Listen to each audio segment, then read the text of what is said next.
Important update about YouTube playlists. Hey everyone. We've received many messages asking why our YouTube playlists aren't showing up. Do we create YouTube playlists? Yes, we absolutely do. So why can't you see them? Honestly, we're not sure.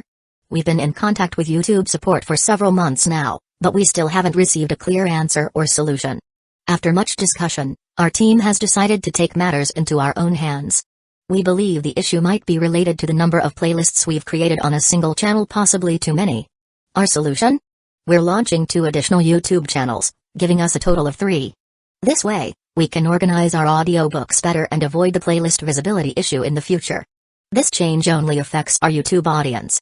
If you're a patron supporter, you can still access all our audiobooks by visiting the collection menu on Patreon. Thanks so much for your time and continued support. Happy listening. Manny Yuda got the message, picked up the lighter, and respectfully lit the cigarette for him. Puff. Exhaling smoke, Rinji smiled. Alright. I'll give you a chance. Thank you, President Rinji. I'll do my best to earn your trust. No need. I already trust you. Rinji patted Manny Yuda on the shoulder and turned toward the pale-faced Sayaka. A lapdog of Kairari, huh? Then you can deal. Make this game as entertaining as possible. With that, he slipped a ring onto his finger. Chapter 283, No, the dealing was taken over by Igarashi Sayaka. Looking at Rinji, who sat there with a smile on his face, she couldn't hide the tension in her heart. With Kairari absent, she had no choice but to use this emergency tactic and involve herself in the gamble. Kawatari Jun was part of the student council's future development plan. They needed to leverage his identity as the son of a prefectural governor for certain advantages. So not only could he not die, he needed to survive long enough to be manipulated. The student council intended to turn Kawatari into a livestock, while Rinji wanted to kill him in front of all the students. Kawatari, who always abused the privileges granted by the school to form cliques and bully others, had no idea that from the start, he was just a disposable pawn. Sayaka's tension stemmed not only from the critical situation the student council was facing but also from Rinji's unsettling smile. It felt as though he didn't care whether or not she tried any tricks. Dealing continues. She forced herself to stay calm and dealt each of them one more card. Rinji lifted the corner of his card and saw a jack of diamonds. Now his hand was 5 of hearts, 7 of hearts, 8 of spades, and jack of diamonds. 4 unrelated cards. Even if he drew the perfect final card, he could only make a straight. The chance of winning was close to 0. On the other side, Kawatari was clearly in a much better position. Though he tried hard to keep a straight face, Rinji could tell he had drawn a good card. Earlier, when Sayaka entered, she had seen Kawatari's hand from behind and knew what card he needed to win. She had tampered with the deck accordingly. Though Rinji didn't catch exactly what she did, he didn't care. The final card was dealt. This was the last one for both players. Rinji received a 3 of clubs. Perfect? A complete mess. This hand would lose in any normal match. There was no winning possibility at all. Kawatari, on the other hand, couldn't suppress his joy as a wide grin slowly spread across his face. Since all the cards had been dealt and there was no betting involved, it was just a straightforward card comparison. No psychological warfare. A pure match of luck. Seeing that, he didn't bother pretending anymore. Then, let's reveal the cards. I win. Kawatari shouted excitedly and flipped over his 5 cards. 3 of spades, 4 of spades, 5 of spades, 6 of spades, 7 of spades. A straight flush. Not only the people inside the classroom, but all the students watching the broadcast were shocked by what they saw. A straight flush requires 5 cards of the same suit in numerical order. The odds of drawing one in a game like this were only about 0.1%. It was extremely rare. Seeing one almost always made people suspect cheating. A straight flush, huh? Pretty good. Rinji touched his face down cards, still smiling. Sayaka glanced at Rinji and a slightly awkward-looking Manny Yuda beside him. She let out a quiet sigh of relief and said, Takam and Rinji, your plan was never going to work. Never going to work? Sayaka, do you know why I hate gambling? What? It's not because someone close to me suffered from gambling. I simply despise the behavior itself. Rinji said with a smile. In a real battle, if I'm leading troops to capture a stronghold, I need a solid plan. How to suppress the enemy, minimize losses, save resources, and hold the position afterward. All of that matters. What are you trying to say? What I mean is, if I treated that battle like a gamble, then I wouldn't be taking my soldiers' lives seriously. That's why, from the very beginning, my creed in life has never included gambling. I don't believe in if I win, that's great. I only accept I must win. Swish. Rinji flipped over his 5 face-down cards. 10 of hearts, Jack of hearts, Queen of hearts, King of hearts, Ace of hearts. Royal flush. Impossible? Sayaka couldn't believe her eyes. The cards in her hand slipped and scattered onto the floor. Rinji bent down to pick up the scattered cards, shuffled them casually, and handed them back to Sayaka. From the moment I decided to play this game with you all, the outcome was already determined.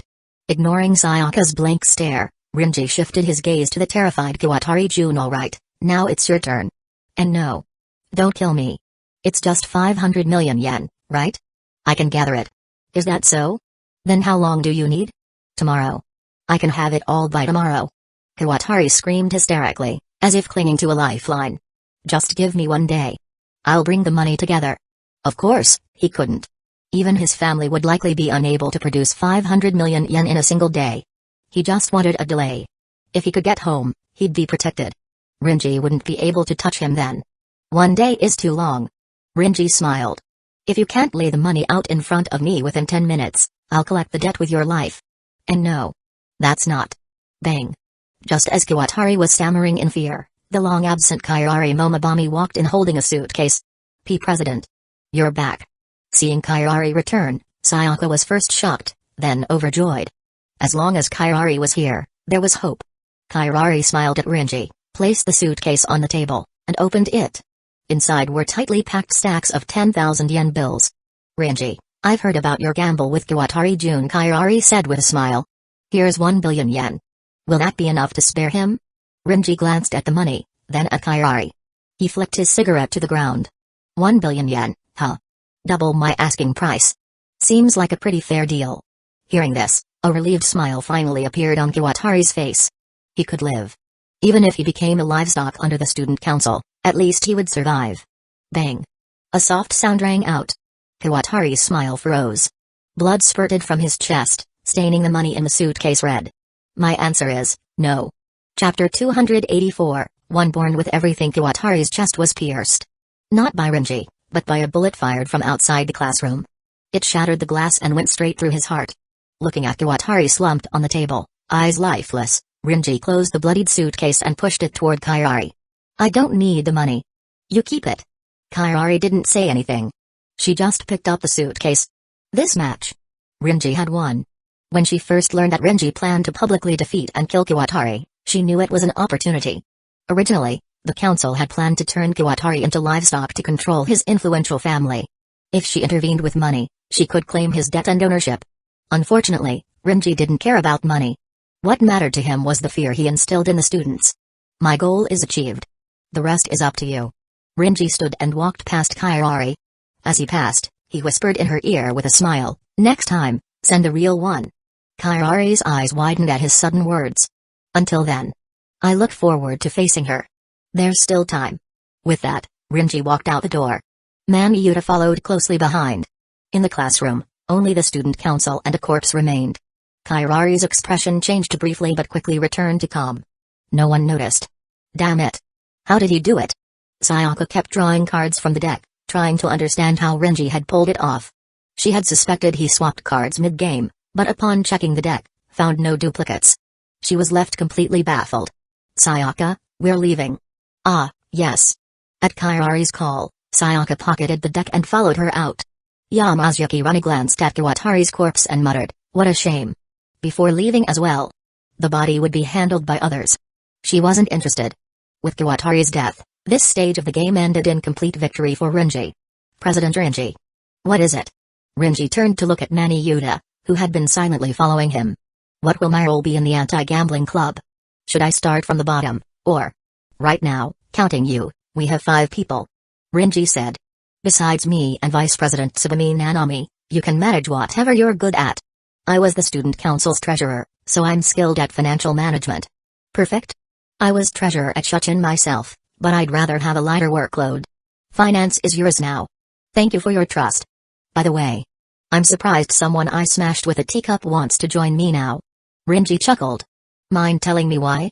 Of course. Mami Yuta nodded. I believe you can defeat Kairari. And why's that? Your methods make it obvious. He adjusted his glasses.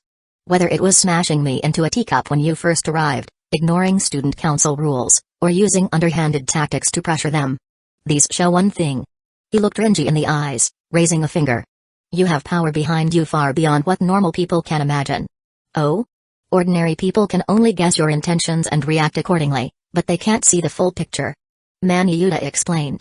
Most council members come from outside factions. Many central institutions in Japan are run by alumni of Hyaku Academy. They're watching closely. Like Shuchen, Hyaku was filled with elite children from powerful families and corporations. The school had its own twisted network of influence. And what happened here rarely made it to public attention. Yet you act freely here, meaning you're not afraid of external forces. That power alone ensures your advantage. You don't play by the council's rules. You win by your own.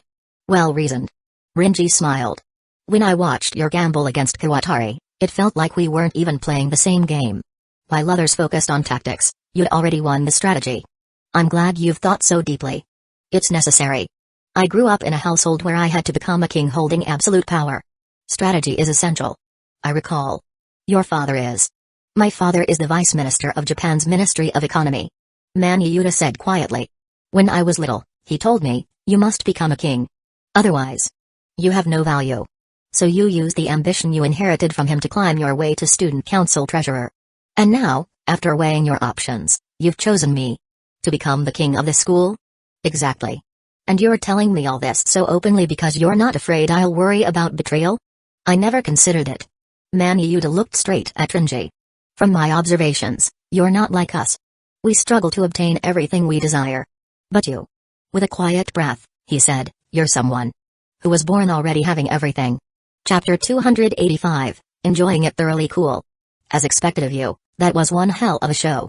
Inside the anti-gambling club's classroom, Midori Aikishima had her arm slung over Renji's shoulder, shaking him excitedly.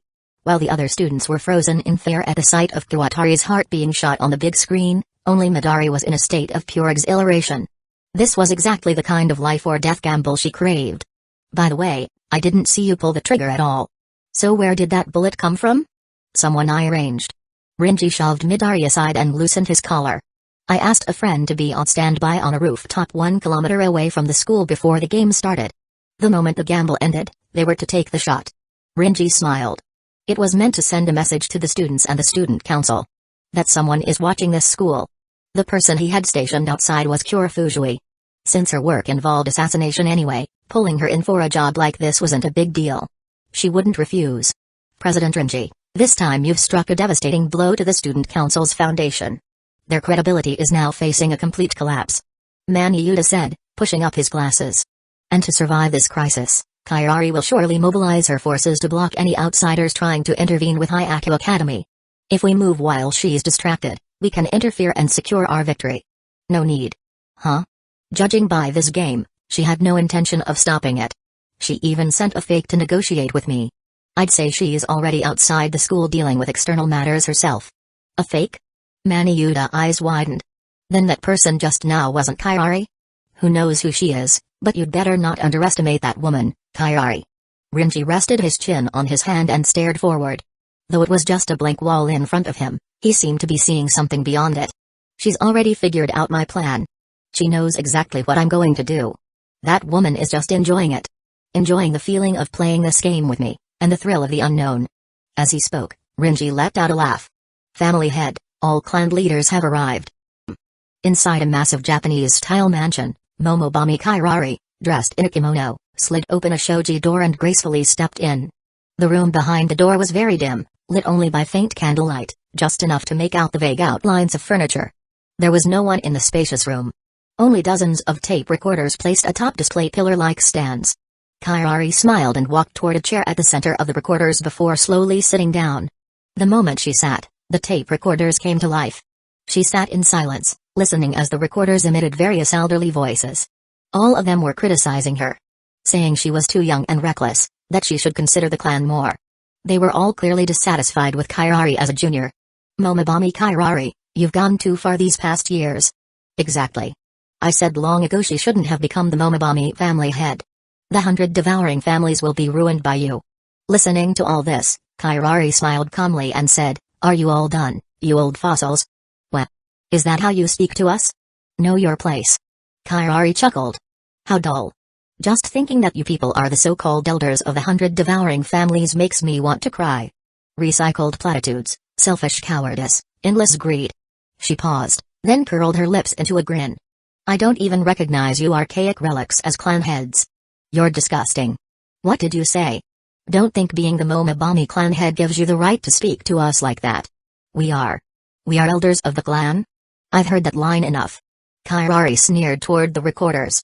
Utterly boring. If you're so upset, come find me. Come to the castle I've built. She kept smiling. Oh right, an interesting person showed up in my castle recently. His name is Takuman Rinji. The moment she uttered the name, the recorders erupted in static. Sounds of things crashing to the floor could even be heard. Just by the noise, it was clear the heads of the clans were thrown into chaos. Takuman Rinji? That man's son? Why is he at Hyaka Private Academy? Momobami Kairari. Do you even understand what you're doing? Do you want to bring ruin to the 100 devouring families? Can you bear that responsibility? Whether I can or not doesn't matter. Kairari said with a smile. Because once it happens, we all go down together. Who's going to ask me to take responsibility in hell? You lunatic. Dragging you into this. Do you want our clan erased from history? The room filled with complaints and accusations from the recorders. They all believed Kairari had gone mad, intending to lead the entire clan to destruction. Your cowardice is truly repulsive. After saying that, Kairari stood up. Same as always. If you're dissatisfied, come to my castle. All are welcome. Making the game more interesting. That was Kairari's only goal. After leaving the room and entering the garden, Kairari's phone rang from her bag. Hello? President? As you expected, Takuman Rinji killed Kawatari Junrun's voice came through the call. Also, Ikishima Midari and Mani Udict have quit the student council. They've joined Rinji. Things are getting really interesting. Yes, truly interesting. Yes, very interesting. Kairari smiled. I believe Rinji is enjoying it as much as I am. At that moment, in two different places. Kairari in her garden, and Rinji at Hyaka Private Academy. Both wore the same chilling smile. They were both enjoying the game. Chapter 286, The Useless Ones. Hyaka Private Academy underwent massive changes in just a few days. Because of Rinji's public actions, many students were both terrified of him and began to distrust the student council. At first, that distrust was mild. After all, Kawatari Jun's death came from losing a gamble, and in a school where gambling reigns supreme, his death was at least justified. But what happened afterward pushed the student council's credibility to rock bottom. Within a week of Kawatari's death, numerous livestock students tried to join Rinji's anti-gambling club. These livestock were originally students who'd fallen into debt or couldn't pay dues to the student council and were treated as disposable. Their lives were already miserable, so even if they feared Rinji, they chose to join him. He was the only variable left. Out of the 94 who joined, 70 signed withdrawal and lifetime gambling ban agreements and left the school. The remaining 24 stayed and became club members. Of those 94, 74 had outstanding debts. Rinji tracked down those who'd won money from them. After pressuring 5 of them into gambling with him, the rest voluntarily gave up on the debts. Once they realized how Rinji operated, they had no choice but to swallow their complaints. And the student council did nothing to stop any of this. Which is why their reputation plummeted. On another front, Mani Udict, now part of the anti-gambling club, began using his former position as student council treasurer to publicly expose how ineffectual the council had become. He openly criticized Kairari, worsening their public image. Currently, Rinji was dealing with the debts of a few remaining students. Some of the livestock cases originated directly from student council members. Most of the council were absurdly wealthy, using enormous bets in gambling, creating inherent unfairness. One of them was Nishinoto and Yuriko. Inside a tatami-covered classroom, Yuriko knelt in a kimono before Rinji. Her face was pale with fear, sweat dripping from her brow. Nishinoto and San, the students who came to our anti-gambling club for help. Most of their money was won by you. Rinji said with a smile, sitting cross-legged. Roughly 400 million yen in total. I'll help them get that back. So how about? No, please don't say that. Yuriko forced a smile. That money doesn't need to be returned. After all, it was won through cheating, wasn't it? Yuriko bit her lip. Rinji then took out a black and white plastic chip. The students you played against were trapped. These plastic pieces were placed in opaque cups, shaken, and dropped into slots. Students bet on the slots. It looked like a game of luck, but... Rinji smiled, turning his palm down. The plastic chip didn't fall. It stuck to his hand. Who would have thought your club members had magnets implanted in their palms? And these chips? They're metal. You used this trick to control where the chip fell and drained students of everything. He tossed the tampered chip at her. Sure, being scammed means they were stupid. But Nishinoto and San, they've signed a contract with me. I need to give them closure. I already said they don't have to repay the money. Nishinoto and San. When Rinji called her name again, she flinched. Looking at Rinji, who had been smiling the entire time, this student council member, once admired by others, felt only fear. You should know my position. His message was clear. This wasn't just about debts being erased. How much do you want? As long as I can pay. No, you're missing the point. The anti-gambling club isn't short on money. What we lack is influence. Rinji smiled. And what I need from you is simple. It won't cost you a single yen. Then what is it? Rinji smiled faintly. I want you to quit the student council. What? I need to dismantle the council piece by piece. When students see even rule makers abandoning it, they'll form their own opinions. No, I can't do that. Yuriko shouted. I joined the student council and founded the traditional culture club to protect my members from becoming livestock. If I leave, the president will. You still haven't seen the situation clearly. Rinji sighed. From the moment I entered this school, its future changed. How long do you think you can protect yourself like this? You crave stability. A safe place under Momobami Kairari's rule, quietly waiting for graduation. That's why you don't want change. You just want to protect yourself, right? Yes. I want to protect myself. Is that wrong in this cruel school? Maybe due to your emotions, Yuriko shouted. Is it wrong to want to protect myself and my club members? Why do I have to do all this? What's wrong with keeping things the way they are? SHFF. Feeling the pain as her scalp and hair were yanked, Yuriko was dragged in front of Rinji. Seeking comfort? Then let me make this very clear. You can't have it. Now that this school has become the battleground between me and Kairari, everyone here is just a disposable chess piece. Trying to remain neutral on a battlefield will only make you die faster. Ugh. I have no mercy for those who are useless. They're not even worthy of being livestock. Rinji had a twisted grin on his face. That terrifying expression became deeply engraved in Yuriko's heart. So, Nishinoto-in. Don't become someone useless to me. Chapter 287, The Collapse of Balance President. You're finally back. Kairari had finally returned to the school. The student council office had already lost 2 members. Ikishima Midari and Mani Udict had both joined Rinji's anti-gambling club. Although Yoriko had been informed earlier, she had failed to leave the student council under pressure. Unlike the 2 who left voluntarily, she was too timid to make a decision immediately. It wasn't that she didn't understand the situation. She simply didn't want to disrupt the status quo. She had been hoping that Kairari would return and turn things around. Kairari glanced at the remaining members of the student council and met eyes with the masked vice president. The vice president nodded at her, and Kairari gracefully took her seat behind the desk. A lot of interesting things seem to have happened while I was away. This is not something interesting. Igarashi Sayaka shouted anxiously. Thanks to all the things Takam and Rinji did over the past few days, the entire school has descended into chaos. Since Kairari became president, Hayaka Private Academy had grown to revere gambling. Despite the cruel hierarchy it fostered, the system had at least maintained some sort of balance. That balance was one where the student council bled the students dry, and the students took it out on the livestock. It was brutal, but it created a kind of ecosystem. But that balance had now collapsed. After killing Kiwatari Jun, Rinji continued to help those who came to the anti-gambling club repay debts and retaliated against the winners. This sparked a realization among some students. If we're gonna gamble anyway, let's go big. If we win, we profit. If we lose, we can just ask the anti-gambling club for help. With this mindset, many students began challenging others recklessly. As expected, those who lost showed up at the anti-gambling club with their debts. Rinji would have them sign the anti-gambling and withdrawal agreements, then go straight after the ones who won. Through various means, he made them cough up not just what they won but often double or triple.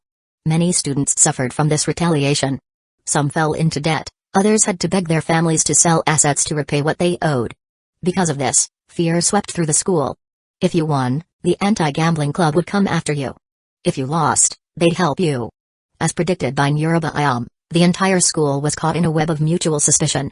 Every student began to doubt those around them, suspecting anyone who invited them to gamble of plotting to lose on purpose and sick the anti-gambling club on them afterward. As a result, gambling at the school sharply declined. Once boasting over 1,000 games of all sizes every day, the school now resembled a deserted casino. Empty club rooms, distant students in classrooms, and wary glances when anyone asked, "Want to place a bet?" For 3 straight days, there had only been 5 games in the whole school. Small wagers between familiar students. Gambling was vanishing from Hayaka Private Academy. The student council, in charge of managing gambling, had done nothing to stop Rinji's actions, and as a result, their reputation plummeted. In contrast, the anti-gambling club gained a great deal of support for its decisive and consistent approach. As expected of Takuman Rinji. I was right about him. Kairari chuckled. It was the right decision to bring him here. I don't get it, President. Sayaka stepped in front of her and shouted. Why did you let someone as dangerous as Takuman Rinji transfer here in the first place? He's a disaster for this school. That's exactly why I brought him here. What? Seeing the confusion in Sayaka's eyes, Kairari smiled slightly. This school is my castle. Like a giant fish tank. It thrives on gambling and the law of the jungle. A beautiful, self-contained ecosystem. But. She smiled softly as she continued. That ecosystem had already been rotting for some time. Left alone, I would have just watched the school I love slowly crumble. So I decided to introduce a variable. To destroy the balance and reshuffle the deck. That would be far more fun. The remaining student council members swallowed nervously, unsure how to process Kairari's words. No one looked more disturbed than Yuriko, who had always been the most risk-averse. She hadn't expected the president herself to desire radical change. President. Are you saying Takuman Rinji is the reshuffling agent? A predator meant to pressure the ecosystem. Calling him a predator isn't quite right. Kairari smiled. Sayaka, let me ask you, how did major biological upheavals occur in history? Not by a single species rising to power. Sayaka shook her head. They usually came from climate shifts or natural disasters. Exactly. Looking at the nervous faces around her, Kairari's smile deepened with joy. Takuman Rinji isn't a predator. Because predators alone can't break the balance. What really reshapes an ecosystem is a natural disaster. Takuman Rinji was the natural disaster, a calamity Kairari had unleashed to reshuffle Hayaka Private Academy. Rinji, you've been over there a week now. Are you okay? Yeah, Rinji-kun. We've been so worried about you. Inside a restaurant, Ishigami Yu, Shirogane Miyuki, Fujiwara Chika, and Shinomiya Kaguya were all seated with Rinji, who was sipping coffee. It was the weekend. With hardly any students around Hayako, the members of Shuchin's student council had arranged a meetup to check in on him. I'm fine. Life over there is incredibly dull. The student council is boring. So I've just been looking for something to do to kill the monotony. Rinji said with a grin. Phew. That's good. Chika sighed in relief. By the way, Rinji. Ishigami suddenly asked, you're joining the sports festival in a few weeks, right? Yeah. They're recruiting for the cheer squad. If you're in, I'll sign you up. Sure, go ahead. Chapter 288, Shuchin Student Council Reunion. By the way, what's the deal with that school? I couldn't find much about it online. Asked Shirogane, concerned. Hayaka Private Academy was somewhat known in Japan, mainly as a historic school that allowed gambling. But beyond that, information was scarce. Thanks to Kairari's reign as president, the entire school had become a fortress, sealed off from the world. Yeah, the problems inside are pretty serious. Rinji paused, then continued. An ideology that exalts gambling. Severe bullying. A staff that turns a blind eye. Students forced to pay heavy dues to the council. That's just the start. That's awful. Is that even a school anymore? Shirogane muttered, unable to comprehend it. When I arrived, the place was a dictatorship run by the council. It felt like something out of the Middle Ages. Rinji-kun. Fujiwara suddenly burst out, you didn't get bullied there, did you? Do you think that's possible? It could be. I even asked my dad about that school recently. Fujiwara looked worried. He was really uneasy when he heard you'd been transferred there. But he said he couldn't do anything to get you out. Of course he couldn't. Fujiwara came from a prominent political family. Her father a Diet member, her mother a former diplomat, her uncle a cabinet minister, and her great-grandfather a former prime minister. But even they had no say in Hayaka's affairs, and that was all because of Momobami Kairari. The Momobami clan's influence reached across Japan's financial and political systems. Kairari herself held significant sway in the financial world. And since she took over 2 years ago, she consolidated alumni into a powerful network. Most graduates now held positions in Japan's key institutions or succeeded family businesses. This gave her unparalleled access to information, surpassing even the Shinomiya family. No need to worry. I'm doing fine there. Rinji appreciated Chika's concern, but he didn't need anyone's help. Pulling a cigarette from his pocket and putting it to his lips, he smiled. Only 3 weeks left. Once everything wraps up, I'll return to Shuchen. Honestly, ever since transferring, Rinji realized he didn't need to do all that much. He could have just kept the system running, played nice with the student council, and when he returned to Shuchen, sent any troublesome students to Hyaku instead. Way cheaper than sending them to Africa. Sorry I'm late. The restaurant door opened, and a petite girl walked in. It was Aino Maiko in her casual wear. She ran over when she saw the others. Sorry, I got held up. Wait. Are you smoking again? Before even finishing her greeting, Lino spotted the cigarette in Rinji's mouth, stormed up, yanked it out, and tossed it in the trash. We're not even at school. Rinji muttered. Shuchen students must uphold the school's image at all times. Her forehead twitched with veins. I thought you kicked that habit. Did you forget the pride of being a disciplinary officer? I'm not one anymore. He's not even a Shuchen student right now. Ishigami added. Shut up, Ishigami. Okay. With a sigh, Lino sat down and looked at Rinji. You weren't bullied at that school, right? Why does everyone think I'm helpless? I'm doing just fine. I even opened an anti-gambling club over there to help students escape gambling. That's amazing. Aino jumped to her feet in excitement. That's a righteous act. I'm so happy, Rinji-kun. You finally did something respectable. Am I really that unreliable in your eyes? No. I mean, you did well, Rinji-kun. Blushing slightly, Aino sat back down. Ha ha ha, Aino's just not very good with words sometimes. Fujiwara said with a giggle. I see. Then, Aino-san, since you're a new member of the student council, are you getting used to the work? The work itself isn't too difficult, just a bit different from what I imagined. As she said that, Aino shot a glare at Shirigane and Kaguya. I thought it would be a serious, rigorous organization that valued strength and discipline. But the first time I opened the door, the president and vice president were all lovey-dovey. Shirigane and Kaguya's faces flushed simultaneously. You're making things up. What do you mean lovey-dovey? Shirigane stammered. Yeah. There's absolutely nothing between me and the president. Kaguya said calmly, though the tea spilling from her cup suggested otherwise. I saw it.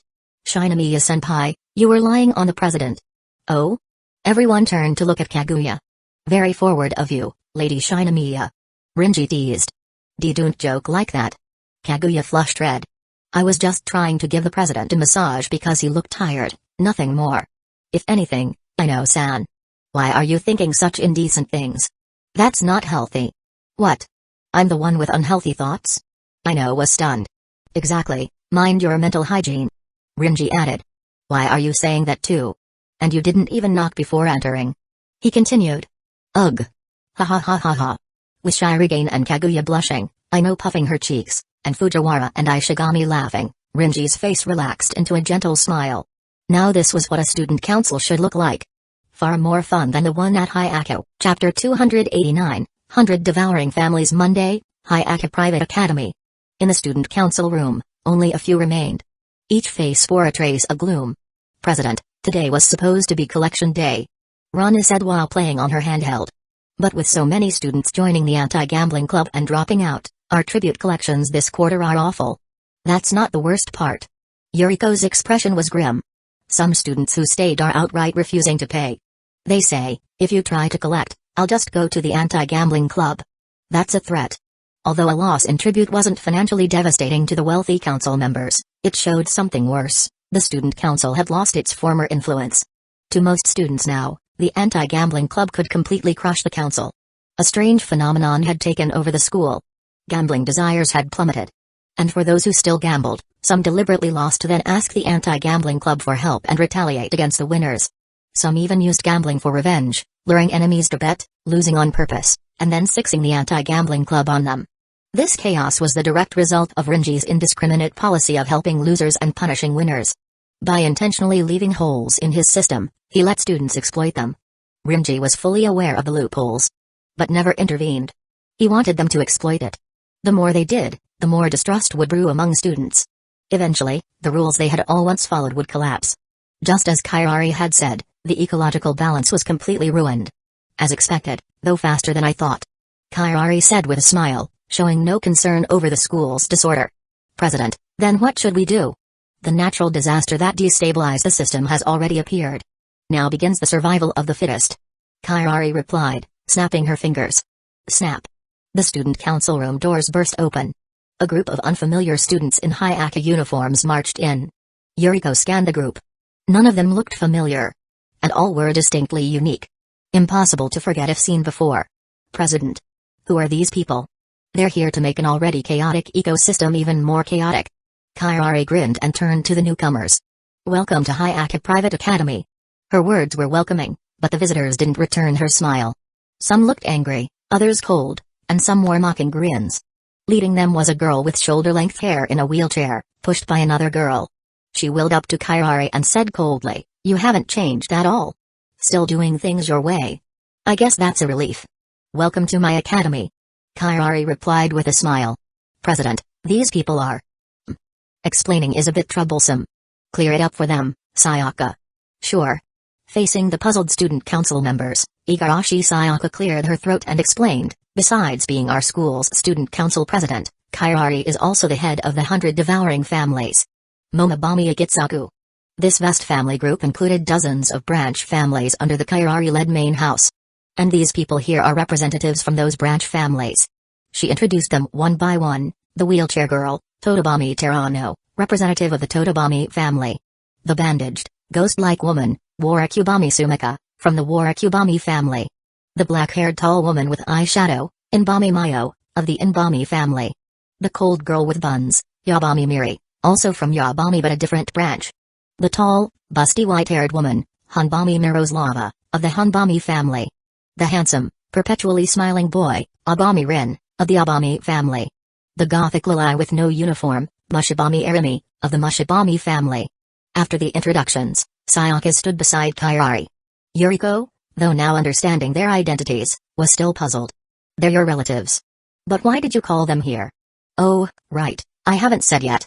Kairari smiled and calmly delivered a bombshell. I plan to dissolve the student council. What? Everyone except Sayaka was shocked. President. That's insane. Yuriko slammed her hands on the desk. She had stayed loyal because she believed Kairari could handle the current crisis. But now this? Disbanding the council? Without it, all their authority in the school would vanish.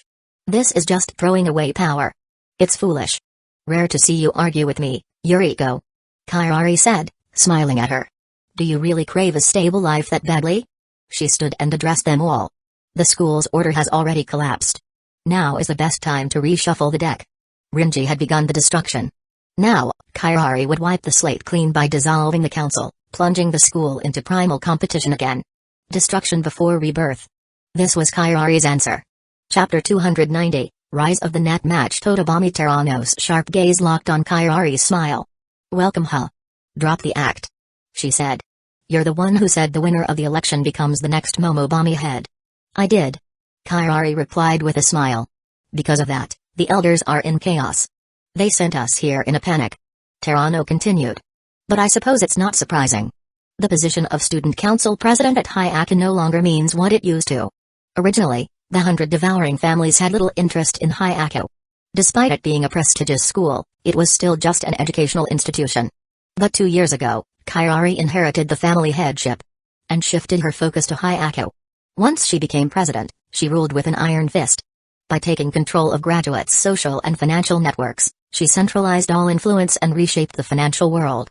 Thus, the position of student council president became synonymous with power. To control Hayaka meant controlling Japan's fiscal power. Power is our family's ultimate pursuit. We deeply regret overlooking Hayaka back then. Terano said. And you?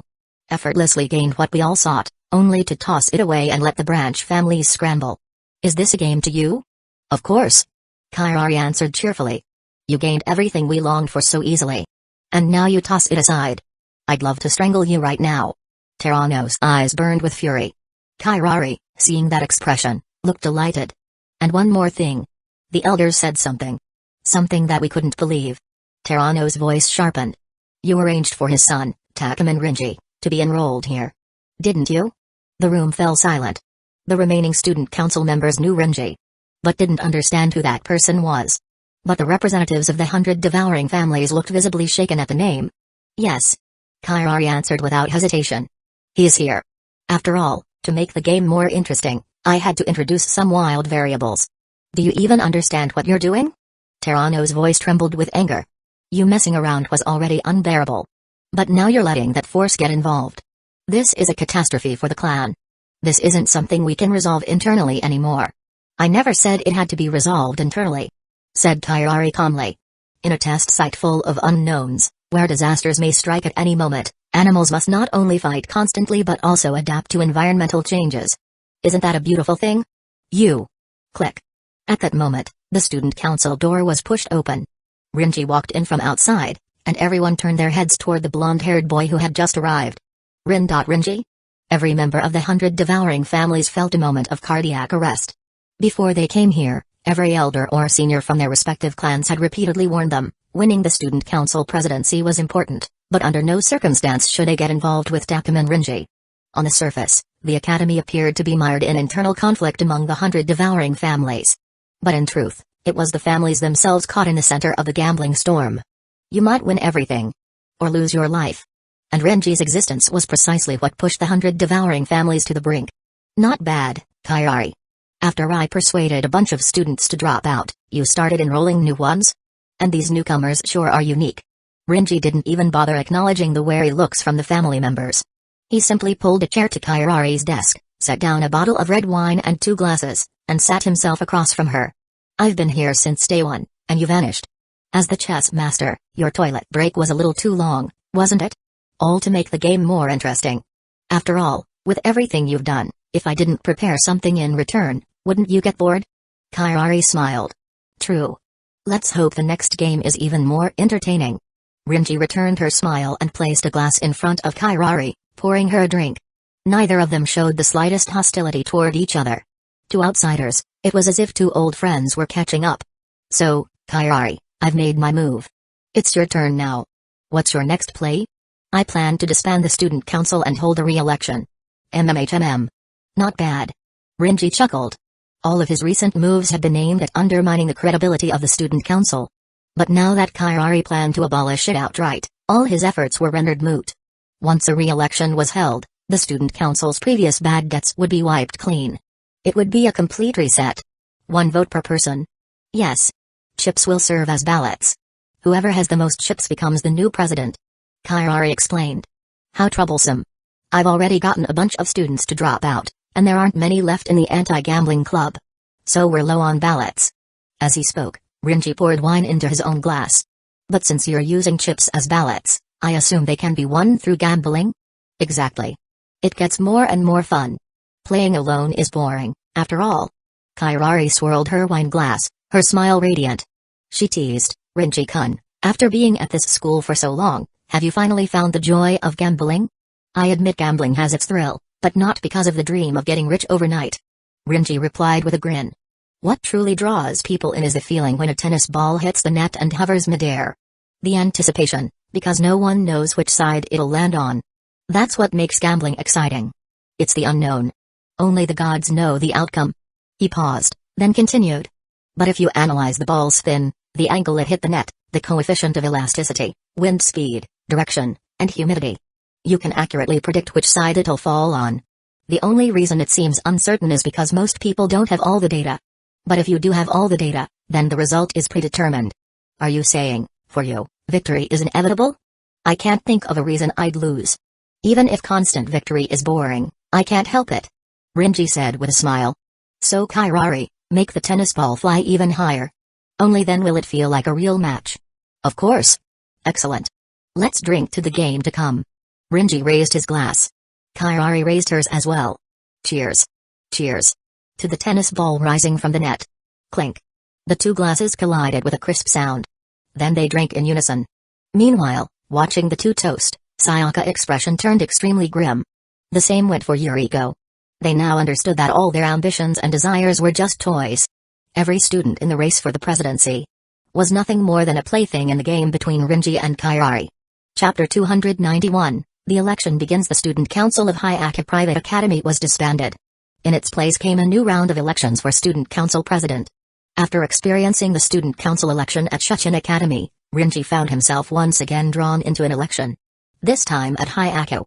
This election was open not only to current students, but also to the representatives of the 100 devouring families. For ordinary students, this was their closest brush with power. For the 100 devouring families, it was their one shot at securing the title of clan head. The election reignited a gambling frenzy among students who had grown apathetic. Before, they could only gamble for money. Now, they could gamble for power. And since the ballots were chips, even Rinji's anti-gambling club couldn't interfere. Chips weren't cash, and retaliation by buying them back wasn't feasible. The temporary election committee, set up before the council's disbandment, announced that ballots could only be transferred through gambling. Any ballots obtained via fraud, barter, or coercion would be invalidated. Students assumed Rinji couldn't interfere. They underestimated him. If Rinji wanted to intervene, he would. No matter if there was a student council or not. He'd use force to manipulate the election if necessary. The students were enthusiastic. But they had no idea there was another force now at play in the school. So, what we need to do is gather the ballots. That way, we'll become the new clan head. Each family representative had their own schemes. With the student council disbanded, the playing field was level. The 100 devouring families saw a rare opportunity to seize power. First, let's review the rules. Totobami Terano, seated in her wheelchair, was pushed along while contemplating the details of the election. Each person holds one vote. S can only be transferred through gambling, and every match must be overseen by an election committee member. Indeed. So we need to defeat every person in the school. These students aren't even worth our attention. The real competition is within our clan. The family representatives had never taken Hayaka's students seriously. To them, these students were just cattle being bled dry by Kairi without even realizing it. Not worth considering as opponents. Their only real opponents were each other. Still, Terano cautioned, be careful. Don't forget. He's here. You mean Rinji? At the mention of his name, silence fell. They all knew of him. He wasn't someone you could assess with common sense. The elders wanted them to win the presidency. But also warned them to avoid getting involved with Takuman Rinji at all costs. Otherwise, it would spell disaster for the entire clan. No matter how much power or resources the 100 devouring families hold, to Rinji, we're not even worth noticing. Terano said calmly. Just win votes, and stay far away from him. Inbami Mayo, who had remained silent, now asked, but what if he also wants to be president? Then let him. You're just giving up? It's a temporary compromise. If Rinji truly wants the position, we can't stop him. It'd only bring ruin to the clan. Terano said seriously. This isn't a game. Nothing he does would surprise me. His power is beyond what our clan can handle. Right now, we must tread carefully and avoid him. Mayo fell silent again. And honestly, he probably doesn't care. What we're fighting for, power, is nothing to him. His goals are on another level. He doesn't need the presidency. But if he does want it, helping him would be a small price to pay for the favor of someone like him. Elsewhere, the student council is gone, as you've heard. The new president will be whoever has the most ballots. Each of you has one. The activity room was packed. Every student held a token, representing their vote. President Rinji, are you planning to run for student council president? Manny Yuta asked. Honestly, I'm not interested in that position. I'm only participating in this boring event for the sake of playing a game with Kairi. Rinji replied, lightly flipping his ballot chip. Rinji had 3 possible outcomes in mind. A member of the anti-gambling club becomes president, changes the school's rules, and enforces anti-gambling reforms. He interferes with or disrupts the election so the student council can't be rebuilt. He physically blows up the school, forcing everyone to quit gambling in the most literal way. Of course, Rinji didn't create the anti-gambling club out of charity. He didn't care about saving these pathetic gamblers. Letting them rot was the best ending for them. He was only doing all this because it was fun matching wits with Kairi. He never saw her as an enemy. If she had been, he'd have eliminated her the moment she became a threat. He wouldn't have stayed at Hayaka to play games. He was here because he found it entertaining. Then, President, what should we do now? Gather up all the ballots and let's have some fun with Kairi. You're going to run for president? Don't be ridiculous. I'm still the treasurer of Shuchin Academy's student council. How could I participate in another school's election? Rinji laughed. Then why gather the ballots? Smack. Before Manny Yuta could finish, Rinji placed a light hand on his shoulder. Do you know why I never made you sign the anti-gambling contract when you joined the club? Whether you become a king or not depends on whether you can seize this opportunity. Chapter 292, Mortal Private Hyaku Academy was already a crazy place. After Kairi Momobami announced the dissolution of the student council and initiated a re-election, that madness only intensified. Students who had begun to give up gambling due to Rinji's efforts resumed their gambling habits, all aiming for the position of student council president, wagering their chips for a shot at the top. The anti-gambling club, where Rinji belonged, didn't interfere with these gambling activities.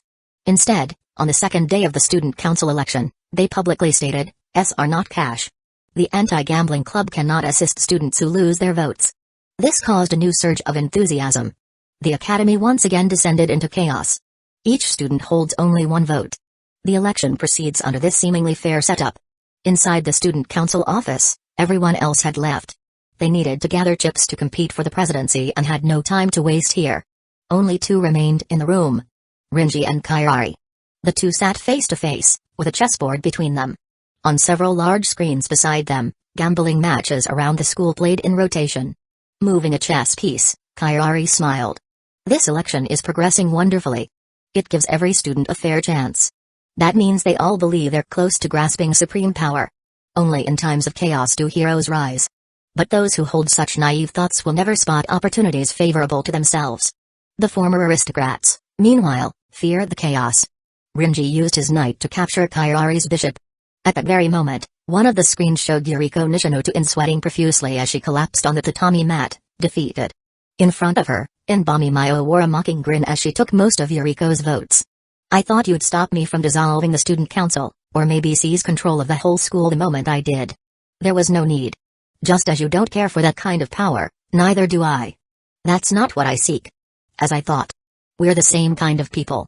Kairi gave an elegant chuckle and captured Renji's rook with her bishop. To enjoy the game and its unpredictable outcome. That's far more tempting than worldly power or wealth. No. We're not the same kind of people. Rinji smiled and used his only remaining rook to take down Kairi's queen. The only thing we share is our yearning for the unknown. But for ordinary people, much of the world is unknown. It blinds them to the future, and so they dream of it. You're ahead of most, Kairi. You possess more information and resources and have risen above the average. He paused for a moment and continued. But to me, the future of many things is already predetermined. Then why allow me to proceed with the student council election? Because I believe in the existence of variables I cannot comprehend. Humans are not rational beings but emotional ones. In chaotic situations, they often make choices that seem foolish from a rational standpoint. Yet it's those actions that make the future unknowable. Rinji smiled. At that point, even I can't predict where things are headed. Kairi chuckled softly as she used her king to capture Rinji's last rook. But in doing so, her king was exposed to Rinji's queen. You seem to expect a lot from the so-called ordinary people. What's wrong with that? I'd actually love to be an ordinary person. Rinji smiled and ended the game with his queen. Much of what ordinary people see is exactly what people like us, who think we can predict the future, can't see. Rinji stood up. Kairi, at this school, you uphold the law of the jungle principle, dividing students into ranks. But remember, the ones with the power to change the world are often emotional mortals. People like us can only stir the waters. With that, Rinji opened the office door. Or perhaps, we're just ordinary people too. It's just arrogance that makes us think we're different. Principal, are you sure this information is accurate? Yes. The fuss has died down. Inside the principal's office at Shuchin Academy, Sagra Kaname was discussing Rinji's situation with the principal. Rinji had been at Hyaku Academy for almost 2 weeks, and the principal seemed to have made a new decision. Back then, because of a collective complaint from several parents, Rinji was forced to transfer. But now those same parents have suddenly gone quiet. Even their children have vanished. What really happened? Sagra glanced to the side. Who knows? Maybe they're off somewhere scenic. She already knew they'd all been sent to Africa and wouldn't be back anytime soon. And even if they returned, they probably wouldn't dare mess with Rinji again. Overall, with that pressure gone, Rinji's situation is easier to handle. The principal smiled. Mrs. Sagra, you live quite close to Rinji, don't you? Yeah, just next door. Then could you let him know? After this week, he's allowed to return. That's great news. Sagra let out a sigh of relief. If we let that brat stay at that school for a whole month, who knows what might happen. Ha ha ha, luckily you can keep him in line here. I'm not that confident. We'll still need the student council's help.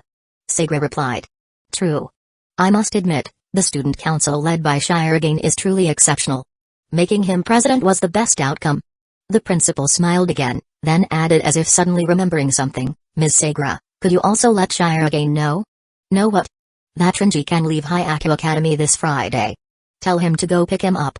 Chapter 293, Have fun Sayaka, have you heard of someone? Who? Shirogane Miyuki.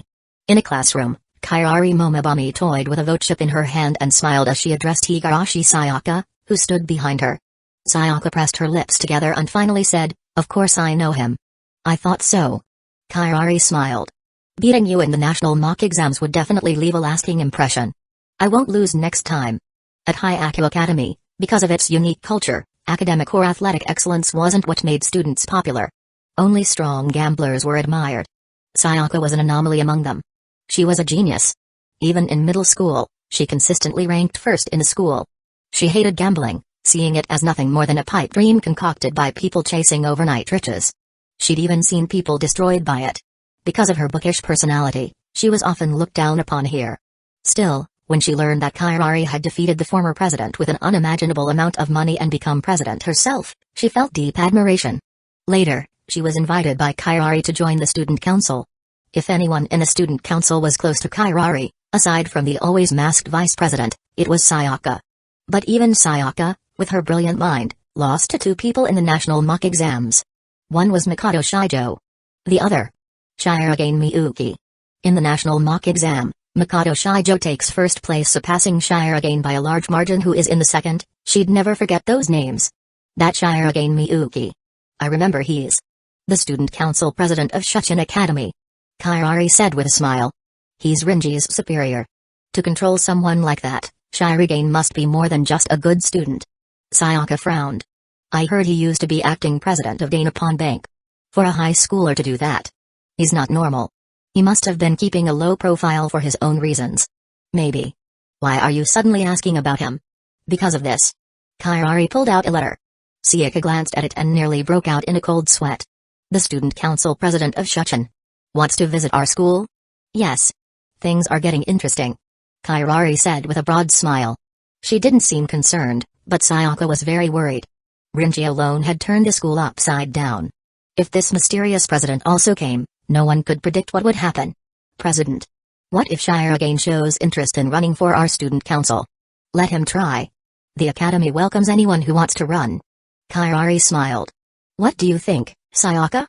If that's your decision, I have no objection. Sayaka smiled as well. Let the storm hit harder. Aku. President, are you okay? Caught a cold? No, just felt a sneeze coming. Inside the anti-gambling club room, Rinji was on the phone with Shirogane. Shirogane had learned from Segra earlier today that Rinji would be allowed to return, and he was thrilled. During a break from student council duties, he called Rinji. Rinji, I'll come get you this Friday, and I'll also visit Hyaku Academy. It's part of my duty as a student rep. Oh? You're visiting their student council president? Yeah. Bad timing then. The student council here has been dissolved. They're in the middle of an election. Rinji said. Might take a month to finish. That's annoying. Without a council president, the visit won't count as official. Shirogane laughed. But no big deal. I'm mostly coming to bring you back. If there's an election, just bad luck. Honestly, I wouldn't recommend you visit this school. Rinji said. Doesn't give me a good feeling. Yeah, Shinomiya and Fujiwara told me the same. What kind of feeling? What kind, huh? Holding his phone, Rinji turned to glance at the cash piled like a mountain in the club room. Leftover winnings from past troublemakers. Boring, I guess. That's not so bad. Shirogane laughed. I told the student council about it, and Fujiwara wanted to compete to see who gets to come get you. We played concentration. And she lost. Did she get caught cheating again? How did you know? No surprise, it's her. She really embodies the phrase never learns a lesson. Rinji chuckled. Then I'll be here waiting for the president. Alright. Beep. The call ended. Rinji put down his phone and looked at the line of people standing in front of him. These were all members of the anti-gambling club. After joining, they followed Rinji's lead without question. You all heard that, right? The president's coming this Friday. You know what to do? Understood. Good. Let's get started on the plan. At Rinji's command, Manny Udik stepped forward from the crowd. Behind him were members of the election committee. One of them wore a costume identical to Rana's. She cleared her throat and said, then let the election gamble begin. What are you betting on? The simplest one.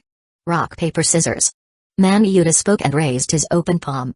At the same time, every club member before him simultaneously showed rock. Rinji smiled and looked at the election committee member. Does this count as a gamble? Of course. As long as there's risk involved, it's gambling. Over 20 chips were handed directly to Manny Udik, who bowed to Rinji with them in hand. President, I will win this. Sure. Just have fun with it. Rinji stood up with a smile. Now, he too held a chip in his hand. Chapter 294, Otaku are so easy to trick. Hello everyone. Thank you all for gathering here for me. The fan club exclusive rock paper scissors tournament is about to begin. On a stage at Hyaku Academy, a spotlight shone on a beautiful girl holding a microphone. Cheers erupted below. Students waved glow sticks, and flashes from cameras flickered continuously. Yumamite. Before the student council disbanded, she was the head of public relations and also a school idol. With her charming looks and bubbly personality, she had amassed countless fans both inside and outside the school. And they were all die-hard fans. Seeing the excited faces below, Yumami nodded with satisfaction and announced, each player gets one vote chip. If you win, you get a vote. If you lose, there's a consolation prize. A Polaroid photo with me. Oh. The fans exploded with excitement again. To them, the student council president seat didn't matter at all. It had nothing to do with them. But getting a photo with the school idol? A once-in-a-lifetime chance. Yumami, standing on stage, suddenly showed a pitiful expression. Today, I really feel like throwing rock. Seeing that deceptive expression from their idol, the crowd's energy surged again. Alright then, let's begin. Rock, paper, scissors. Whoosh.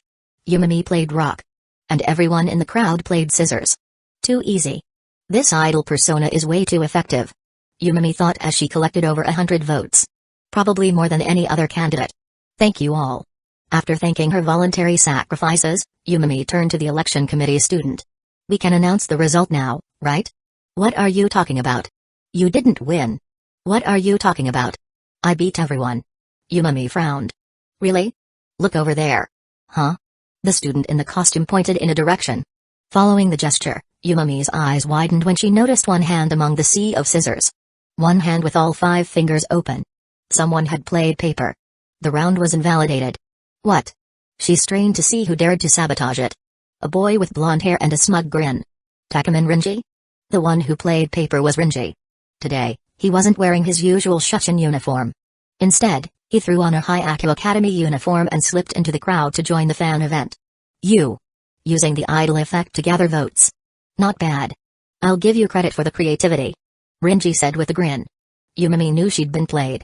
She had thought this event would go perfectly, but never imagined Rinji would so boldly blend in. He usually wore a striking black school uniform, which made him stand out among the red ones. This time, he'd deliberately disguised himself in red to avoid being spotted. Holding back her urge to curse, Yumami said into the mic, Takuman-kun, you're not one of my fans, are you? Of course not. How could I be a fan of someone as shallow as you? The moment he said that, a vein popped on Yumami's forehead. And the crowd erupted in outrage. Hey! Did he just call our Yumami shallow? Do you know how hard she works? Don't think we're scared of you just cause you're the head of the anti-gambling club. Yumami quickly cleared her throat and said, Cough, everyone, please be civil. No fighting, okay?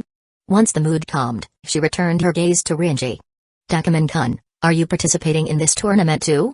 No, just came to have a look. Rinji stood up and smiled. Carry on. I won't interfere again. Thanks. Yumami smiled and apologized internally, relieved that he seemed satisfied. If he really wanted to sabotage her, she wouldn't have had any way to stop him. Alright then, next round. Rock, paper, scissors. Whoosh.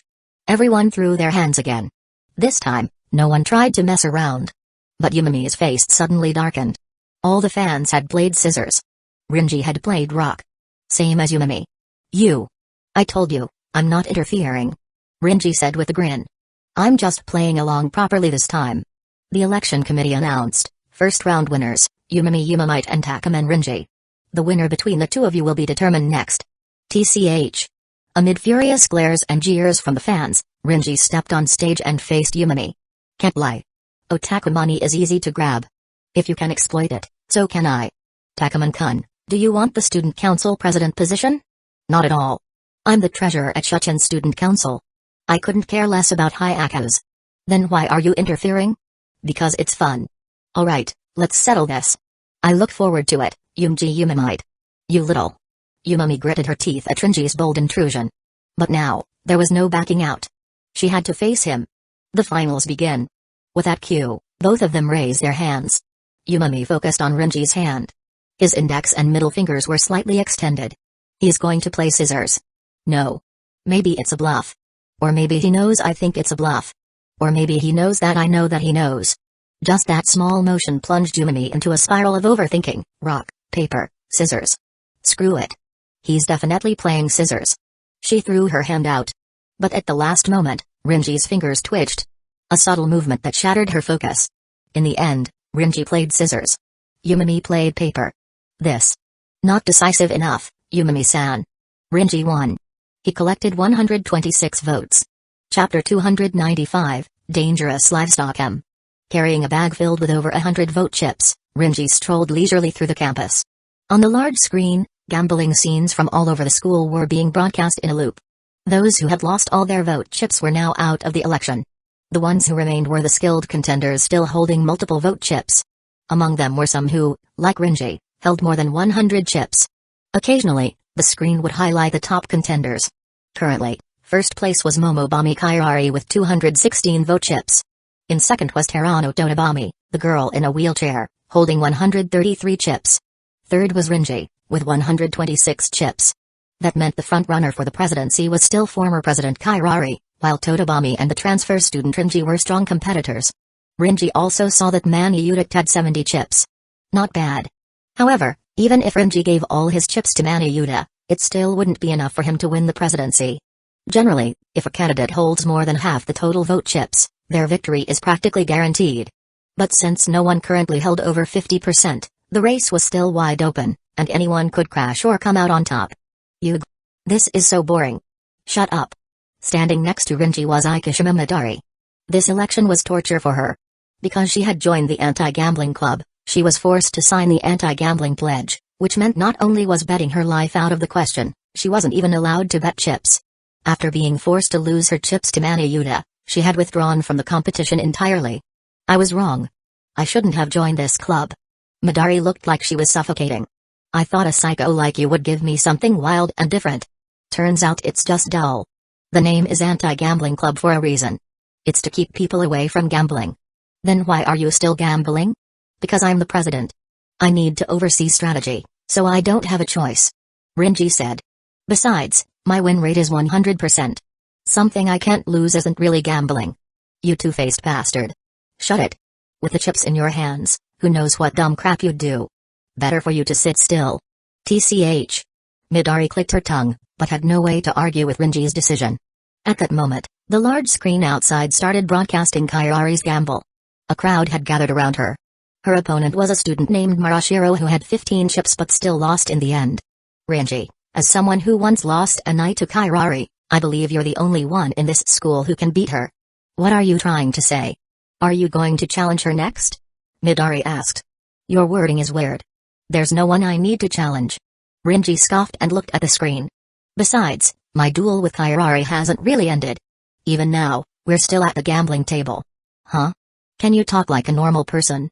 Put simply, Kairari wants to see this school's students compete until the strongest wins. I believe those so-called strong ones will trip up, and someone unexpected might end up winning. Makes no sense. Different perspectives, that's all. They wandered aimlessly around the campus. As they passed by, students quickly moved out of their way. Rinji's reputation was infamous. Not every student had seen him in person, but the black uniform and golden hair made it obvious, he was the devil of Shuchen. As for Midari, this lunatic was also notorious at Hyaku Academy. A former student council member who casually played Russian roulette with a real gun. Students treated her like a mental patient on the loose. If you asked two students least wanted as student council president, Rinji was number 1. Midari was number 2. But not everyone was afraid of them. Rinji-kun. Tsubame Nanami approached Rinji from afar, her expression still a bit timid, but no longer as submissive as before. Oh, Nanami. Only anti-gambling club members dared to interact with these two dangerous people. During the election, aside from Manny Uda, the rest of the club members had all signed a pledge. Most of their duties now involved gathering intel to report to Rinji. Did something happen? Nothing major. Nanami shook her head.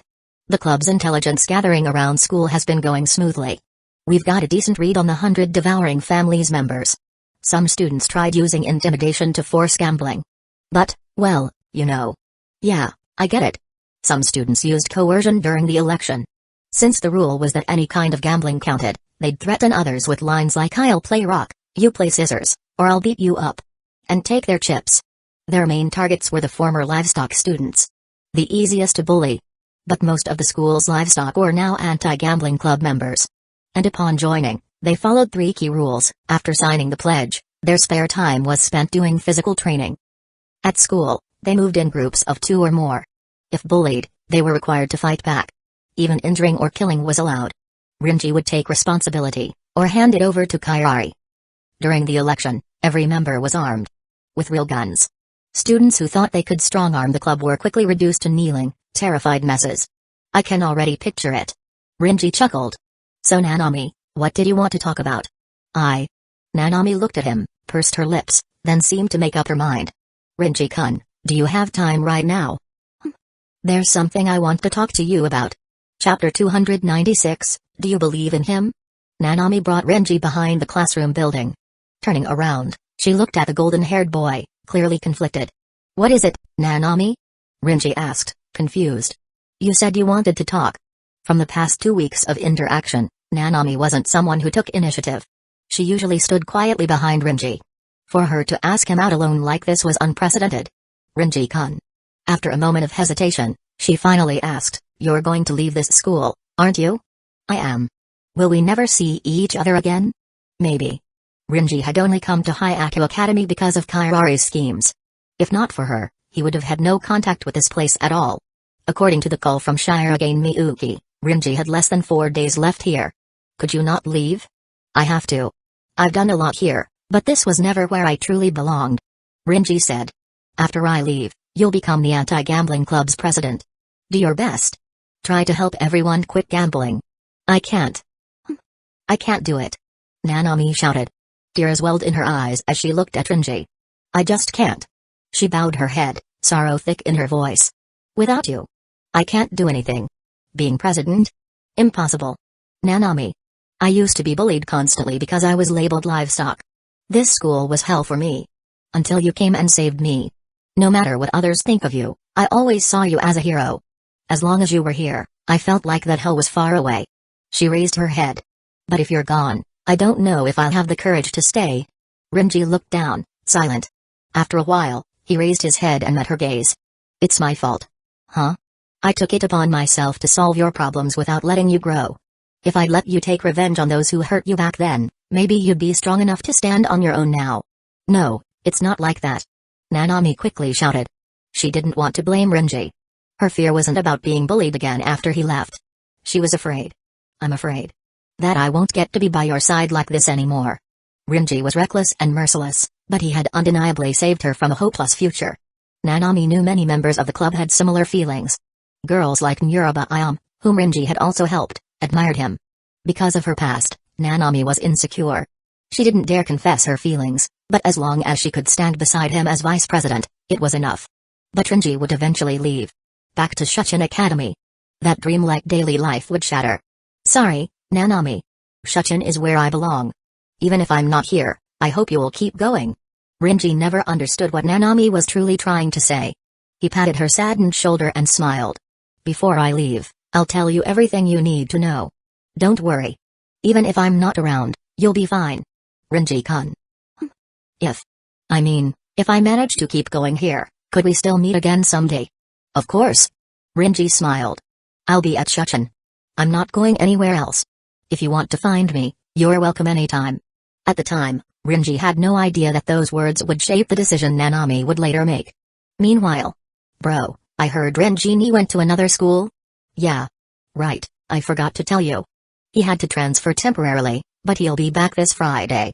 I see. But bro, how could you let him go like that? What do you mean? I was trying to protect him. It's just that the situation got complicated, so the principal had to transfer him to keep his enrollment at Shuchin safe. At the Shirogane household, Shirogane was chatting with his sister. When heard that Rinji had been forced to transfer to Hyaku, she was deeply concerned. She had learned a bit about that school from her friend Moa. It was pretty bad. You know how it is.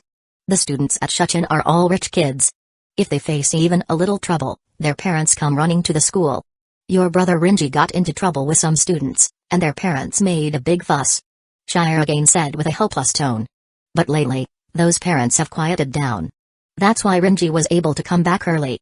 Wasn't Rinjina your treasurer? Why did you let something happen to him? I was just re-elected.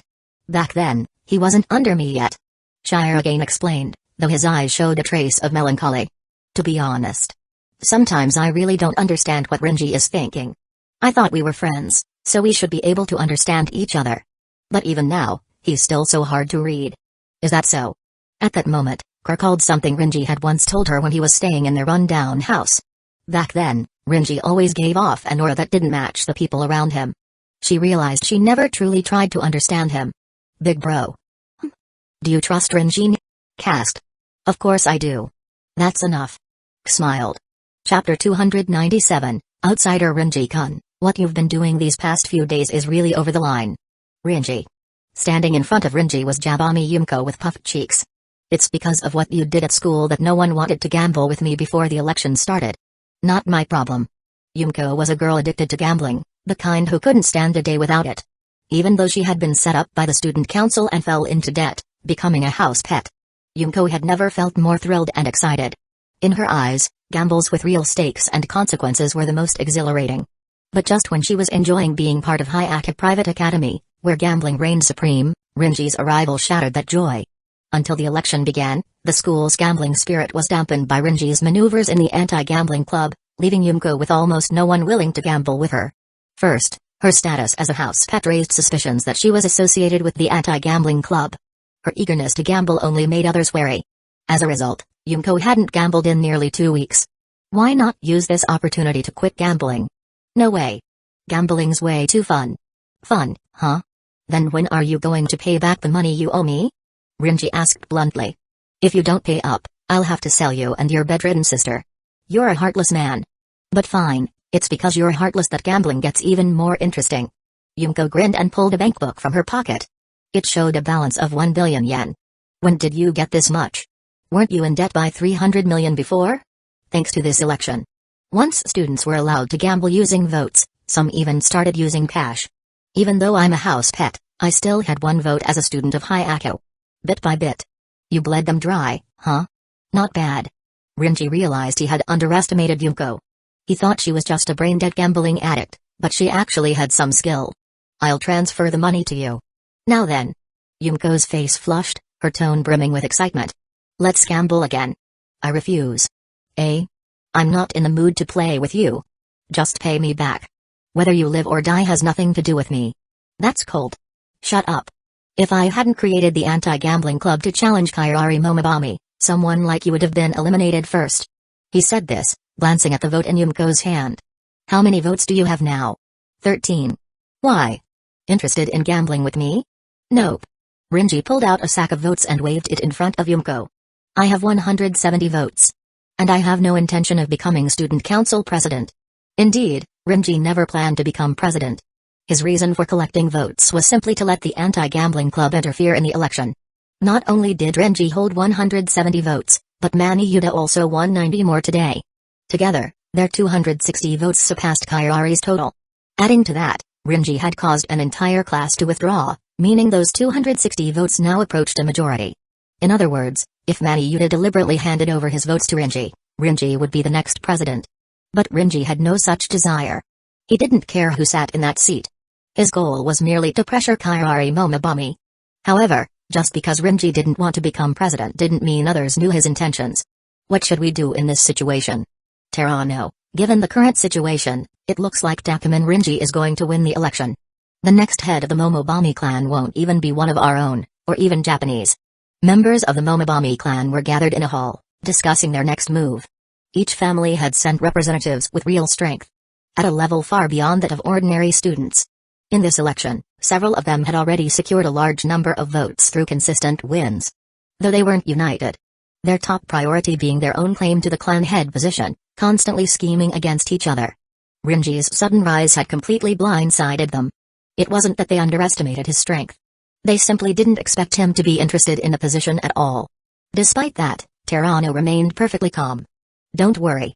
I see no desire for the president's seat in his eyes. This is nothing more than the result of him acting on a whim. Even if it's on a whim, the fact remains that he has a massive number of votes in hand.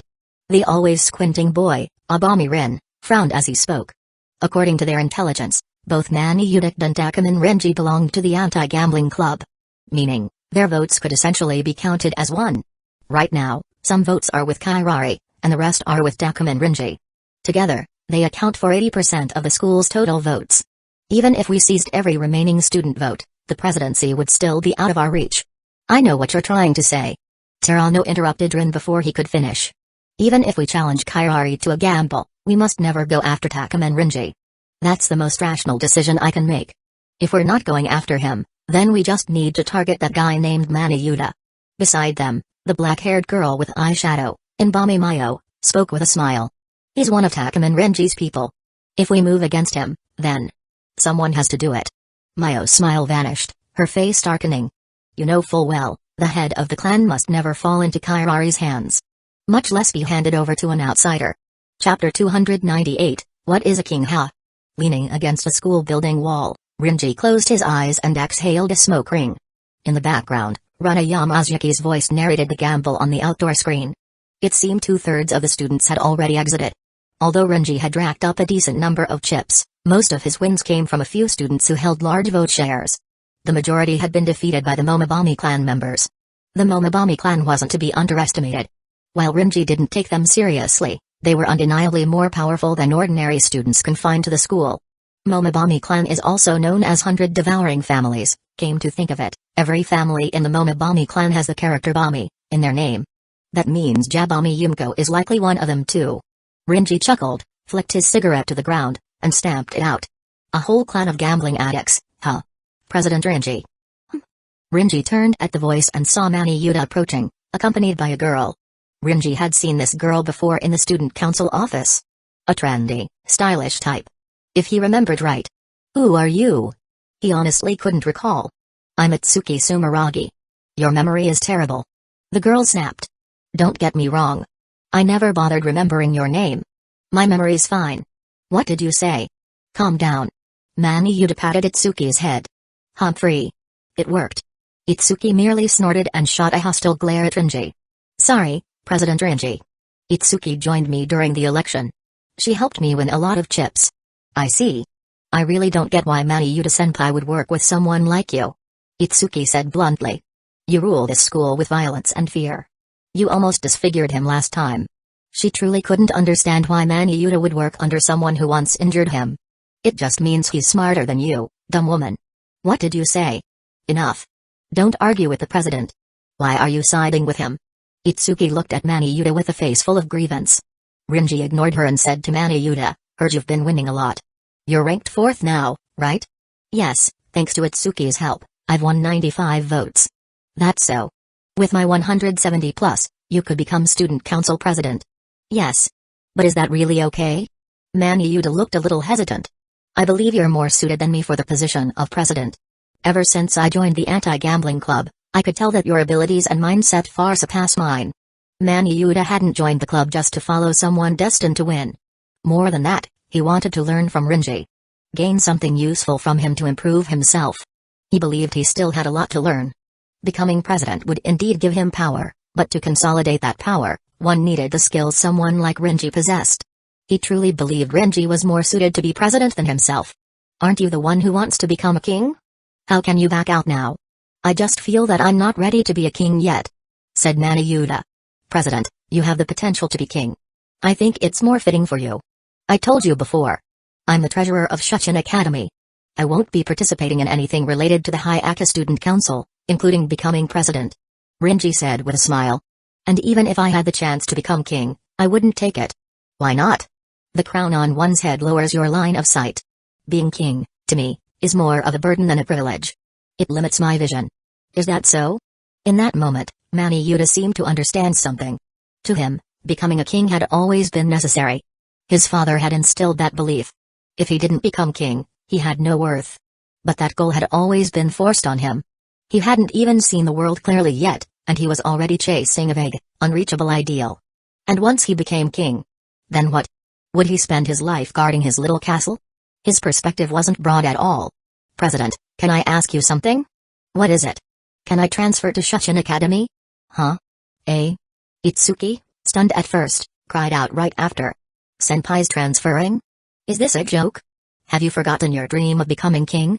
Of course I remember. Maniyuda adjusted his glasses. But I need to understand what exactly a king is.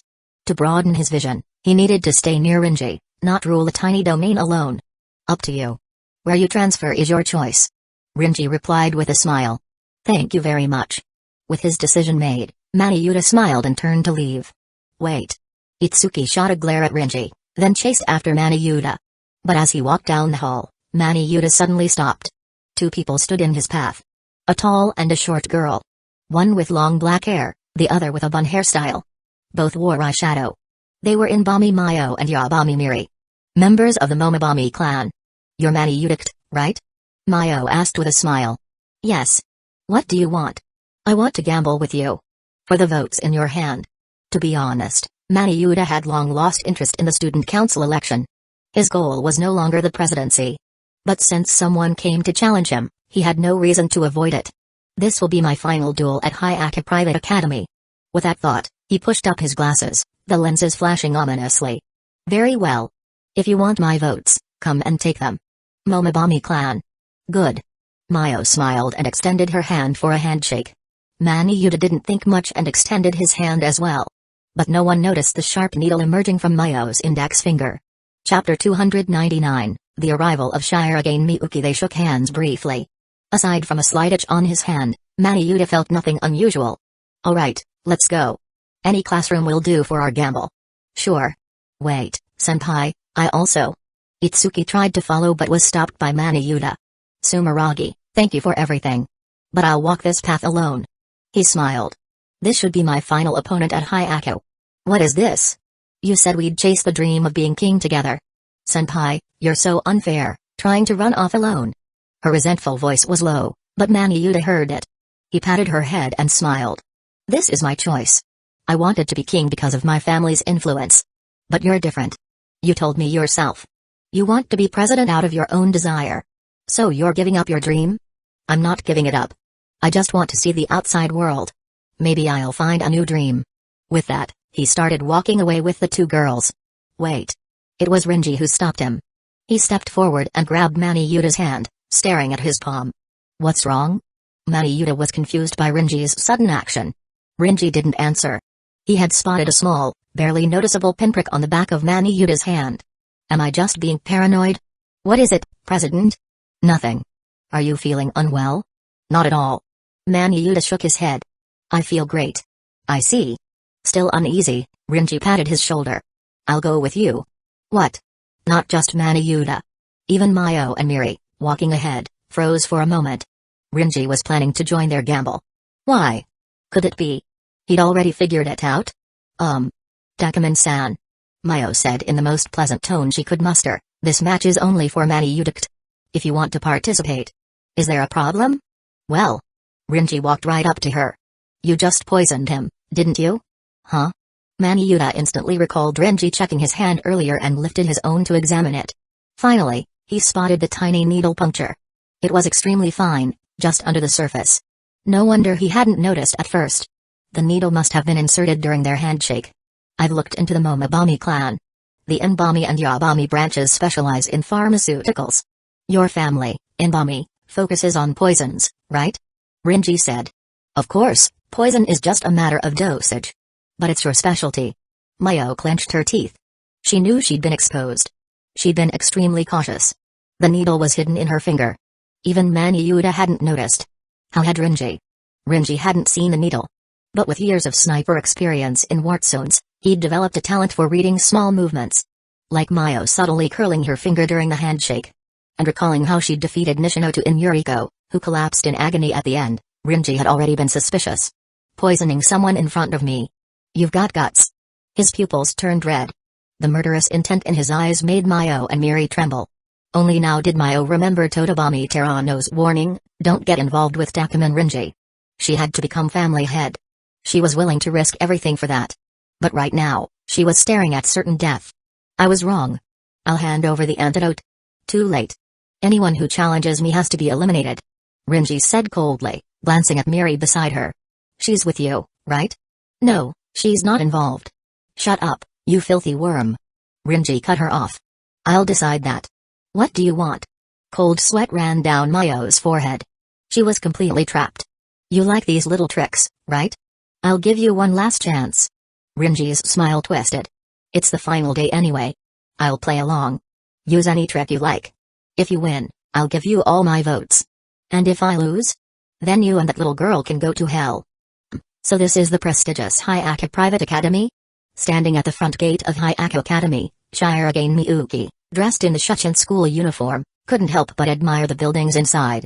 As expected of a top school. Just like Shuchin, they're willing to put so much into the design of their academic buildings. It's truly spectacular. Today was Friday. Also the day Shirogane came to visit the student council president of Hyaka Academy, and to pick up Rinji. That said, this school is really lively. It should be class time right now, shouldn't it? Shirogane, unaware of Hyaka Private Academy's student council election rules, was puzzled as he looked at the crowd of students gathered outside the academic building. The iron gate outside was open. Without much thought, Shirogane walked right in.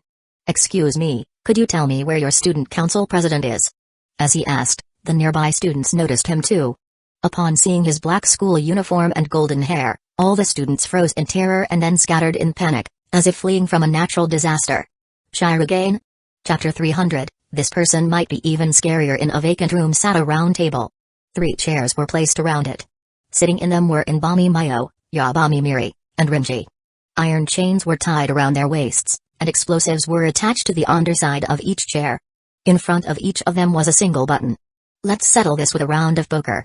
Rinji smiled at the 2 visibly uneasy girls. The winner gets to press their button. Pressing it unlocks your chain, allowing you to stand up and grab the remote nearby. He gestured toward the remote control not far from the table.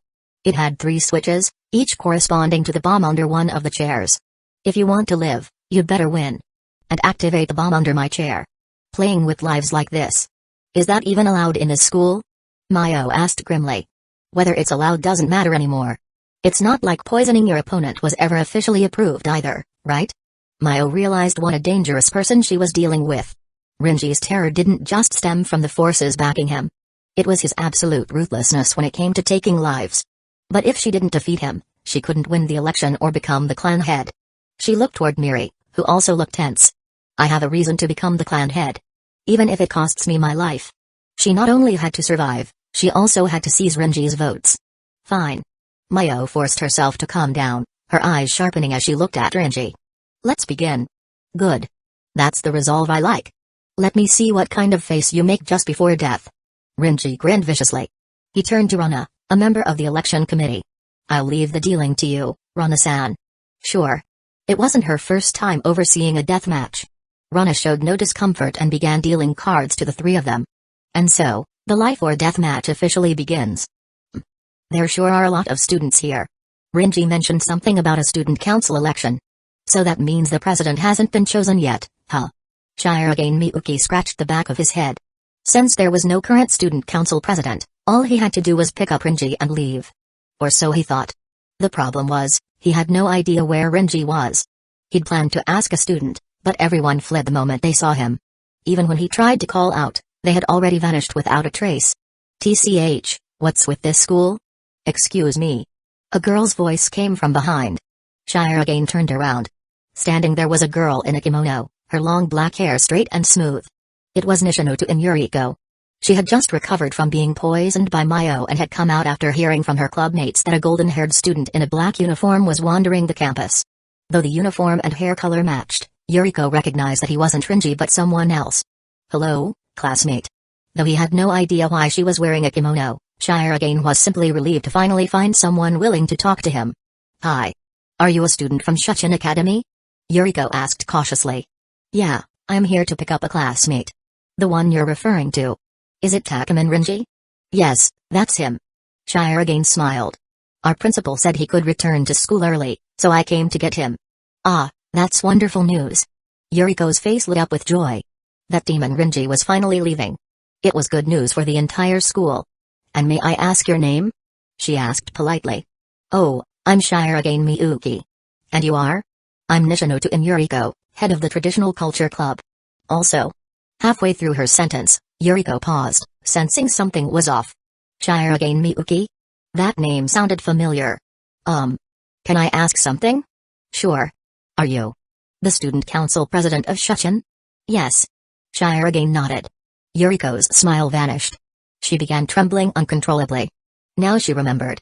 Before the student council here had dissolved, his name came up repeatedly in discussions about Rinji. Acting director of the Danapon Bank. Shuchin's student council president. Rinji's superior. Someone capable of standing above Rinji. What kind of terrifying monster must that be? Yuriko instinctively took 2 steps back, her face full of fear. Shirogane? Nishinoto-san? President Shirogane? No, Lord Shirogane. If I've offended you before, please forgive me. No. You haven't offended me at all. Shirogane had no idea what this girl in a kimono was going on about. At that moment, approaching footsteps echoed. Kairari and her attendant Sayaka walked over. You're getting more timid by the day, Nishinoto-san. Kairari chuckled, then turned to Shirogane. You must be Shirogane-kun. Yes. I'm the former student council president of Hyako. Although the presidency is still being contested, I can act as your host during your visit. That's very kind of you. Shirogane smiled awkwardly. He finally felt like he'd met a normal person. Please follow me, Mr. Shirogane. Eh? Where to?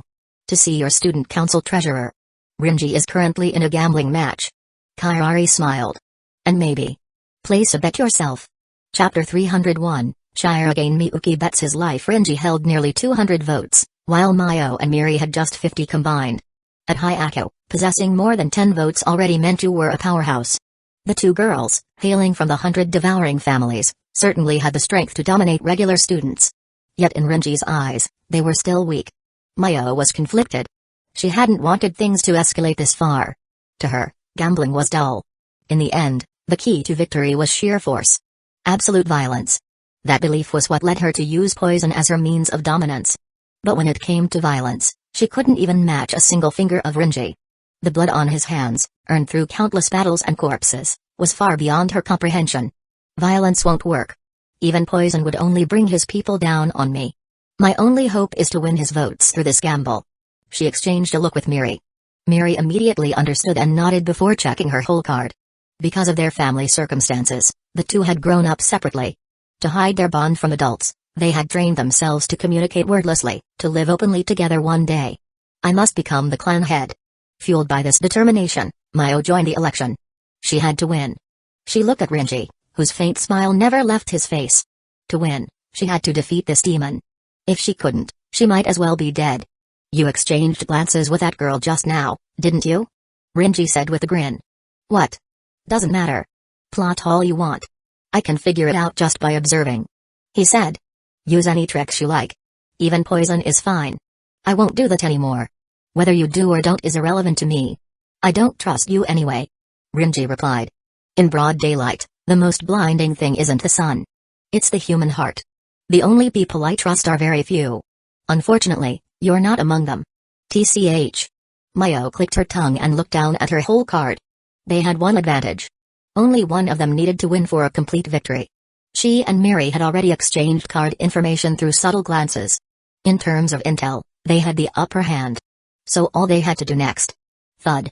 Suddenly, Miri collapsed onto the table, clutching her chest in pain. Miri, you.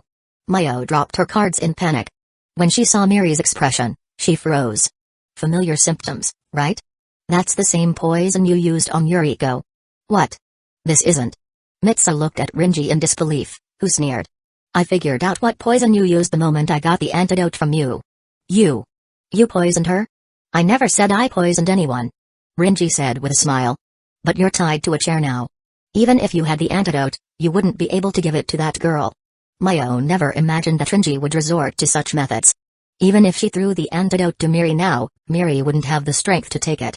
And with herself tied to the chair, she couldn't move to help her. Now, it had become a one-on-one gambling showdown between her and Rinji. If she lost, both she and Miri would die. I already said, the most blinding thing under the sun is the human heart. With a sinister smile, the match continued. Shirogane followed Kairari into a very luxurious reception room. As he marveled at the extravagant decor, Sayaka suddenly picked up a remote and pressed a button. The large screen in the center of the room lit up, showing a confrontation between Rinji and the 2 girls, Mayo and Miri. Is that Rinji? Shirogane stared at the screen in shock. It wasn't that Rinji was sitting at a gambling table that surprised him, but the twisted grin on his face. It was a smile Shirogane had never seen from Renji before. Mr. Shirogane, would you like some black tea? Oh, sure. Kairi handed him a freshly brewed cup.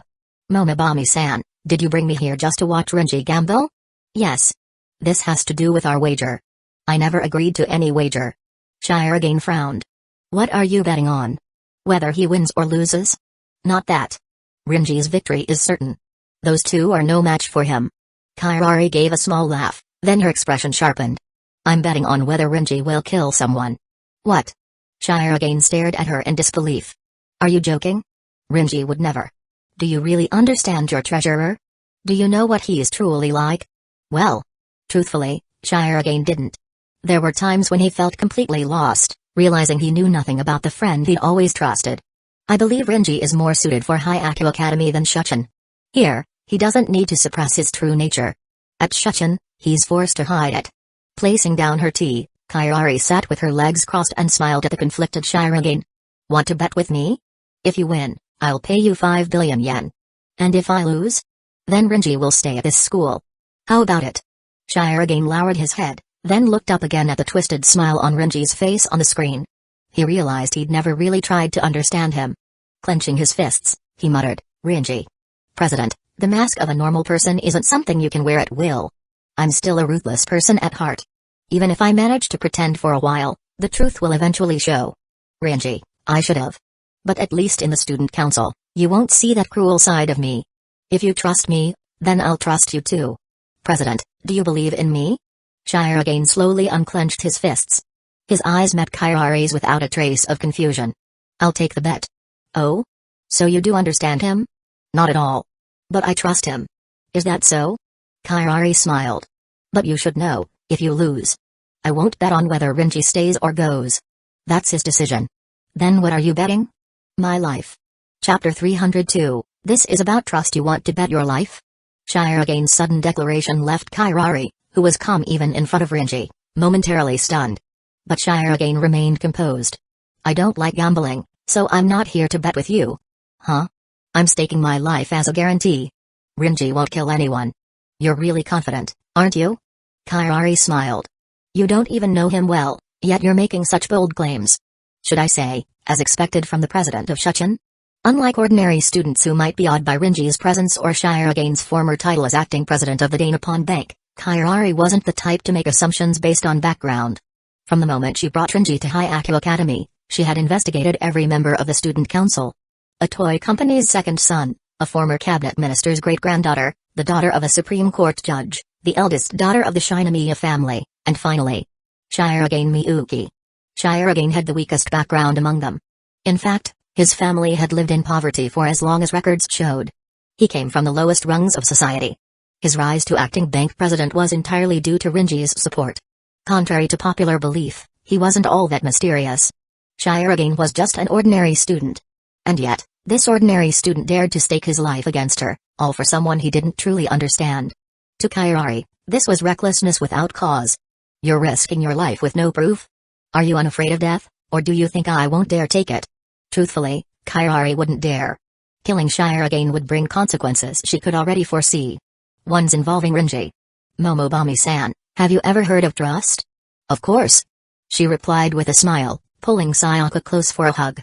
I trust Sayaka a lot. President. Sayaka blushed but was clearly delighted. But I trust her because I understand her. Do you really understand Renji? Not at all. Shirogane said, smiling. Or rather, I don't need to. He has his own convictions. So your trust is baseless? You could say that. But not entirely. Shirogane's gaze grew firm. Kairi could feel a strong will from this otherwise ordinary student. Because Renji trusts me, I'll trust him. That's all. That's completely illogical. Both Kairi and Sayaka found his reasoning absurd. Sayaka especially couldn't understand why someone with higher test scores than her could say something so irrational. And yet, Kairi lowered her head slightly. She recalled a past conversation with Renji while playing chess. I firmly believe that an unexplainable variable must exist. Humans aren't rational beings. They're emotional. In chaos, they often make foolish decisions, but those decisions make the future uncertain. What ordinary people see are often things that people like us, who claim to see the future, cannot perceive. Those who change the world are often emotional, ordinary people. Shirogane Miyuki, are you that emotional ordinary person? Huh? Nothing. Kairari smiled and placed all 230 of her chips on the table. You've put your life on the line. Then I'll bet with you. I said I'm not gambling. Shirogane sighed. I just want you to know. I trust Renji. He didn't care about the chips. They meant nothing to him. Everyone turned their eyes to the screen. On screen, all the cards had been dealt. Renji held his cards and smiled at the sweating Mayo across from him. Normally, in this game, she could choose to fold or pass. With few chips left, she could have stalled with bad hands. But Renji had used poison, causing Miri's condition to worsen rapidly. Their original plan had been to signal each other and decide whether to bet based on their hands. But now, Miri couldn't respond, and they didn't have time. Any delay could mean her death from the toxin. She had only one chance. And her hand. 3 of a kind. The odds of winning aren't bad. Whatever, this is our only shot. She instantly pushed all her chips forward. All in. All in. Renji echoed, pushing over his more than 100 chips. Reveal. Mayo's hand, 4 of hearts, 4 of spades, 4 of diamonds, 9 of spades, king of clubs. Renji's hand, 8, 9, 10, jack, queen. All hearts. 3 of a kind versus a straight flush. Utter defeat. From the start, this match had no suspense. I lost. Mayo stared at both hands, the world spinning around her. This wasn't just a normal gamble. The loser would die. And once you're dead, there's no second chance. Click. The chain around Renji's waist was unlocked. He stood up from the chair and walked straight to the remote. Picking it up, he turned and looked at Mayo's vacant gaze. Got any last words? In the next moment, the explosives on their chairs would reduce them to chunks of meat. No. If anything, I just hope in the next life, I can be real sisters with Miri. Mayo said with a serene smile, accepting her fate. Sisters who can speak freely without worrying about how others see us. Noted. Shame there won't be a next life. Renji replied, pressing the button on the remote. PSSHH. The explosives exploded into a thick cloud of smoke, and the chains around the 2 girls' waists were released. Chapter 303, the biggest winner. The chains binding Mayo and Miri fell away. As soon as Mayo was freed, she rushed to Miri's side and injected the antidote into her arm. After frowning slightly, Miri opened her eyes. Big sis. Did we win? No, we lost. But even in defeat, Mayo let out a long breath. They were alive. That was enough. Renji tossed the remote aside and said to the 2, I bet over 100 chips against your less than 30. Technically, you're in debt now. I heard the Inbami and Yabami family are pharmaceutical leaders in the Momobami clan. You know what to do. Yes, I'll tell the elders to transfer a portion of our patents and production licenses to you. That's enough. Renji clicked his tongue and turned to leave. You 2 just barely scraped by with your lives. Though they didn't understand why Renji spared them, Mayo didn't try to dig deeper. They had lost all their election chips and could no longer continue in the race. Big sis. It's okay. Mayo patted Mitsuri's head. We'll try again next time. Thus, Inbami Mayo and Yabami Miri officially withdrew from the student council president election. Renji currently held 198 chips. Looks like I won, Momobami-san. Shirogane Miyuki had his hands in his pockets as he turned toward Momobami Kairari, who sat sipping tea. Renji's move had been within his expectations, but Shirogane still felt a little nervous. Acting all confident in front of Kairari now felt a bit embarrassing in hindsight. Yes, you won, Shirogane-san. Kairari said with a smile, resting her chin on her hand. You're quite the interesting person. To tame someone as unruly as Takeman Renji. You must have abilities beyond normal people. You flatter me. Shirogane smiled. I only did what a student council president should do. Renji is my treasurer. Of course I should trust him unconditionally. Trust, huh? In a world of deception, you're certainly an oddity, Shirogane-san. Kairari chuckled. But it's exactly because of such oddities that the world stays interesting. She stood up and handed over a bag of chips. Per the rules, I've lost. These are yours. Wait, President. Igarashi Sayaka panicked at her motion. That bag contained all of Kairari's chips. Handing them over meant she was stepping down from the election, giving up her bid for president. What is this? Shirogane opened the bag to find it filled with chips. He'd seen gambling movies before and recognized these as casino tokens. But Kairari called them votes? How much are these worth? There were no denominations printed, and he didn't know what they were for. If you're asking about money, they're worthless. They're votes, only useful in the school's game. I see. Relieved, Shirogane relaxed. So they were just plastic tokens. Not real money. He figured he could donate them to Fujiwara's tabletop gaming club. Well, I have to pick up Renji, so I'll be going. Come visit Hyaku Academy sometime. Kairi said from behind as he walked away. As the door closed, she murmured to herself. After all, it will be your school someday. Renji walked out holding a bag of chips. As he passed a hallway screen, he noticed something surprising. Momobami Kairi had vanished from the rankings. In her place was Shirogane Miyuki, wearing a Shuchin uniform. President? Renji, there you are. Still stunned, Renji turned to see Shirogane approaching with a bag in hand. You're already here, President? Yeah. After meeting up, they headed toward the school gate. Most students cleared the way when they saw them. Members of the anti-gambling club bowed deeply toward Renji. They knew. It was time for Renji to leave the school. You sure have a lot of respect around here. They're members of the anti-gambling club. Renji replied with a smile. I see. Shirogane nodded. Then, looking at him with a bit of relief, added, I saw you gambling with those girls strapped to chairs with explosives. You scared the hell out of me. You watched my match? Yeah. But I trusted you wouldn't do anything reckless. Honestly, I was going to blow them up, but I decided against it. Renji lowered his voice. Since you came today, I didn't want you to see something too bloody. Shirogane suddenly stopped walking. Renji, puzzled, turned to see him staring seriously. Renji, no matter who you were in the past, I promise I'll help steer you back on track. Renji's eyes widened slightly, then lowered his head. When he looked back up, he was smiling. Okay. Good. Let's head back to the council room. Everyone's waiting. Hold on, President. Renji said, stopping him. What is it? Let's play rock paper scissors. You throw paper. Huh? Why? Though confused, Shirogane complied. He threw paper. Renji threw rock. You win, President. Renji handed over more than 190 vote chips. That brought Shirogane's total to 430. Again. What's the point of these? Doesn't matter to me. Shirogane held the surprisingly heavy bag, still unsure what it meant. What he didn't know was that he now held over half the votes in the Hyaku Student Council election. It meant Shirogane Miyuki now had the power to control the entire Hyaku Private Academy and command the entire Momobami clan. A major influence in Japan's financial world. Not that he had realized it yet. Note, don't worry guys, it's equivalent exchange. Shirogane would have the benefits thrown at him by Renji, but in exchange, Renji would have his sister. Chapter 304, Return to Shuchin. Renji had finally returned from the Hyaku Private Academy. Previously, the parents who had caused trouble were all sent to Africa. After some time, the impact of the incident Renji caused during Shuchin's student council election had gradually subsided. On Friday, Shirogane picked Renji up. And on Monday, he could officially return to Shuchin Academy.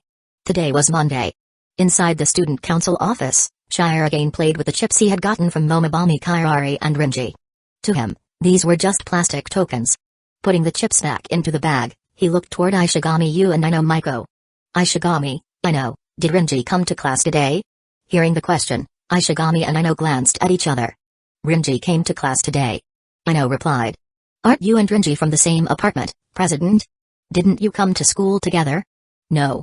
We don't always go to school together. Shirogane found it odd.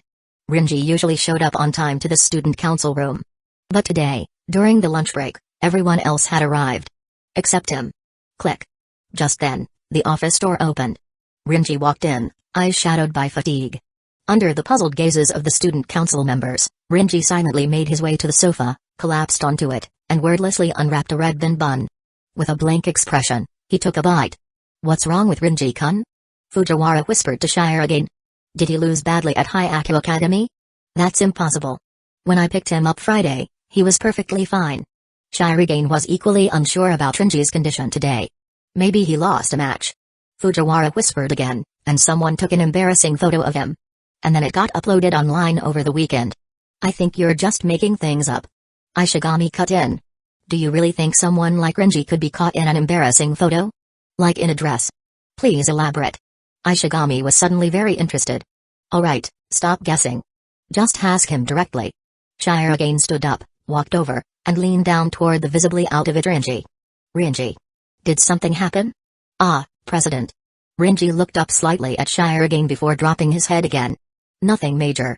Doesn't affect student council work. How can you say that? Shirogane rested a hand on Renji's shoulder.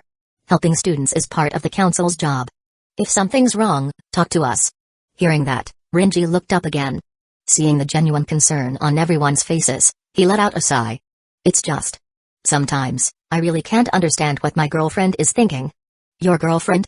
You mean Kura? Shirogane asked. Did something happen between you two? A fight? Renji-kun has a girlfriend? Ino shouted. Is it really that shocking that I have a girlfriend? Didn't you say back when you were a disciplinary committee member that we should ban impure relationships between boys and girls? Ino huffed. Did you forget that, Renji-kun? Whoosh. As she said this, Renji suddenly stood up. Though he wasn't quite 180 centimeters tall, standing in front of the 147 centimeters Ino, he still exuded an overwhelming presence. Ino. Why yes.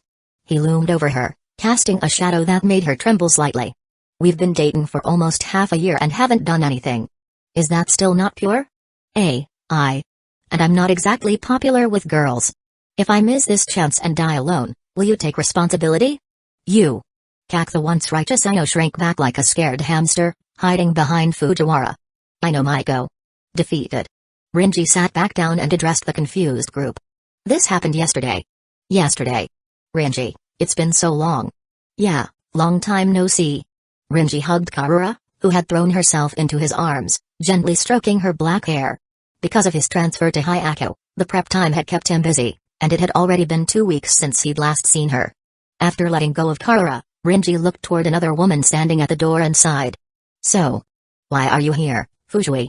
Karura said she was coming to see you, so I tagged along. Cure Fujui said with a grin. Don't make it sound like you just hitched a ride. You really love being a third wheel, don't you? That's harsh. Don't forget who scouted and sniped targets for you at the new school. Didn't I pay you? That hurts. Fujui dabbed imaginary tears with a handkerchief. Has our relationship come down to money? So you mean I can stop paying you now? You're so cold, Renji. Whatever. Just have dinner and go home. Renji didn't want this woman ruining his time alone with Kurura. One meal and she's gone. Back to the present. So I let Fujui stay for dinner. Wait. Ishigami raised his hand. You're confused about your girlfriend because of that? Of course not. If Karura wanted to, she could bring the whole clan over and I'd still feed them. I'm talking about something else. Something else? Yeah, something else. Renji folded his hands under his chin, dead serious. This morning, I woke up to find Fujui and Karura. One on each side of me. And they were both sleeping naked. Naked. Can you believe that? Hey. What's with those faces? He noticed Shirogane and Ishigami staring at him, biting their lips. Chapter 305, Rough Patch? Renji. I think you're becoming a harem protagonist. Ishigami said. Huh? It's like those anime and manga tropes. The moment the falling from the sky girlfriend confesses, suddenly the main character gets all kinds of attention. Ishigami continued flatly. Then it's the usual cringe plot of him surrounded by girls. So cliché. So trashy. No. This isn't a good thing. That stuff only happens in fiction. Didn't it just happen to you in real life? You damn winner. Don't look at me like that, Ishigami. Renji muttered. You're acting like I betrayed you or something. Aren't you a traitor? Ishigami's eyes darkened. Now that I think about it, everything changed when you got a girlfriend. You suddenly got popular and turned into a normie. Just like in those awful anime. Wait. At this point, if you told me you got magic powers, I'd believe it. Girls who fall from the sky always come with weird baggage. No. This is why I'm bringing it up to you all. Renji scratched his head, clearly frustrated. You know I have a girlfriend. So waking up with 2 naked women next to me. One of them being my girlfriend. Do you know what that implies? It implies you're a hateful light novel protagonist. I'm not. Renji shouted, exasperated. It means Fujui being on my bed was something Karura allowed. Why? Isn't a girlfriend supposed to protect my chastity? Why is Karura encouraging this? Cure Karura and Cure Fujui. These 2 women from the Cure clan clearly had values that didn't match normal society. Who knew what kind of ideology their family drilled into them? Isn't that kind of nice? Ishigami asked. It's not nice. You're not happy? How could I be? Renji grabbed his head, his voice heavy with distress. Ugh. I thought Karura just lacked a bit of common sense, but now I realize it's that bad. Does she have zero understanding of social norms? Coming from you, that sounds ironic. Honestly, ever since they started dating, Renji had noticed Karura's baffling behavior. including but not limited to her strong desire to have children, trying to jump in the first time they met, and randomly trying to strip no matter the setting. But this latest stunt, allowing another girl to sleep in the same bed, was the final straw. Three people? I know turned bright red behind Fujiwara. Don't tell me it's some sort of. That's enough. Stop right there. Thr. I said stop. Oh org. Where do you learn these words? Can you please clean up your vocabulary? This is just too impure. I know cried out. Even though she had clearly picked up a ton of weird vocabulary, she clearly still couldn't mentally process it. I told you, I didn't do anything. I think we can drop this topic now. Shire again covered his face and glanced back. Shinomiya fainted. As a sheltered young lady, Kaguya Shinomiya had never heard such scandalous talk. Her face had flushed red long before she collapsed onto the floor. As for your girlfriend, I really can't comment much. But maybe. Ishigami looked at Rinji with a complicated expression. Maybe you're in the burnout phase. Love burnout phase. This refers to when a couple becomes so familiar with each other's looks, personalities, and habits that they can no longer tolerate imperfections. It's the feeling of fatigue or aesthetic exhaustion. In short, the dopamine fades and a partner loses their appeal. I don't think so. Rinji retorted. I just think Karura's behavior lately doesn't make sense. It's not that she's lost her charm. It's because I like her that I care enough to question it. Ishigami, think about it. If your girlfriend kept wanting to sleep with you all day and even allowed you to sleep with other women, how would you feel? Isn't that great? She's letting you cheat. How amazing is that? Rinji stared blankly at Ishigami and pointed to the side. Ishigami turned his head, puzzled, and saw Shire again looking away while Fujiwara and Ino stared at him like he was scum. Wait, no, I meant. Ino gave him a disgusted look. Don't talk to me. Fujiwara smiled sweetly. Ishigami-kun, you're disgusting. It was as if lightning had struck him. Ishigami's entire presence darkened. He slumped his shoulders and dragged himself toward the door like a zombie, mumbling, I want to go die. See you. Oh, but don't actually die. Rinji said. Sometimes Rinji really thought Ishigami was brave. Though his communication skills were lacking. With Ishigami out of commission, Rinji turned to the remaining people in the room. That's the gist of it. Any good solutions? Well, I don't really have any ideas. Fujiwara looked troubled. Your girlfriend isn't like a normal girl, so it's hard to analyze. Though she called herself a love detective, Fujiwara's methods only worked within the bounds of common sense. Karura didn't seem to understand those at all. How about trying to explain it to her? I already did. She just doesn't get it. Ino said, how about breaking up? Don't joke. Even if I mess around sometimes, I still understand what responsibility means. Rinji rejected immediately. Breaking up is out of the question. We're even planning to get registered. Chapter 306, Too bad he has a mouth. You two have been staring at me for a while now. Rinji frowned at Fujiwara and Ino in front of him. The two had been chatting closely for a while and then suddenly stared at his face in unison before sighing together. Fujiwara said, sigh. Such a shame. Ino replied, exactly. Fujiwara added, what a waste. Ino nodded, totally. What do you mean waste? What are you even talking about? Rinji's eyebrow twitched. You sound like I'm terminally ill or something. It was Rinji's second day back at Shuchin Academy, and the school was preparing for the upcoming sports festival. Since it was still early, students weren't involved yet. Only the student council and faculty. Shirigane, as president, had gone to a meeting. Kaguya stayed in the classroom for her own matters. Ishigami used to play handheld games in the council room, but with the strict new morals officer Ino around, he had to find other spots to slack off. At the moment, only Rinji, Fujiwara, and Ino were in the student council office. Actually, I think your face is super handsome, said Fujiwara. Like a beautiful boy straight out of a manga. Ino nodded. Yeah, you look exactly like the prince I always imagined. Ah, I mean, a textbook Prince Charming. So you've been staring at me just to compliment me? Not exactly. Fujiwara's eyes suddenly turned hollow. It took me 2 whole semesters to realize this. All thanks to the fact that Rinji has a mouth. Without talking, you'd be super popular. But paired with that face is one nasty personality. What a waste. So what now? Should I stop talking? Of course not. Fujiwara suddenly pulled out a whiteboard. Written on it was, the Great Rinji Reform Plan. To turn Rinji into a truly popular pretty boy, we've decided to reform you starting today. Reform? Are you trying to turn me into a cyborg? Isn't that what Shocker does? Of course not. We just want to adjust your personality a little. Ino said. You've been back at school 2 days, and everyone still fears you. It was true. Even after nearly a month, Rinji's reputation at school was still terrible. Most students saw him negatively. He had threatened the entire school during the election, after all. I take partial responsibility for that. Aino said firmly. So when Fujiwara-senpai said she wanted to do this, I agreed to help. Got it. So Fujiwara wants to mess around and dragged you into it. Rinji flopped onto the couch, looking indifferent. I don't see myself as some pretty boy. I'm a macho man, and everything I do reflects that image. Don't you want to be popular? Not at all. Rinji grinned.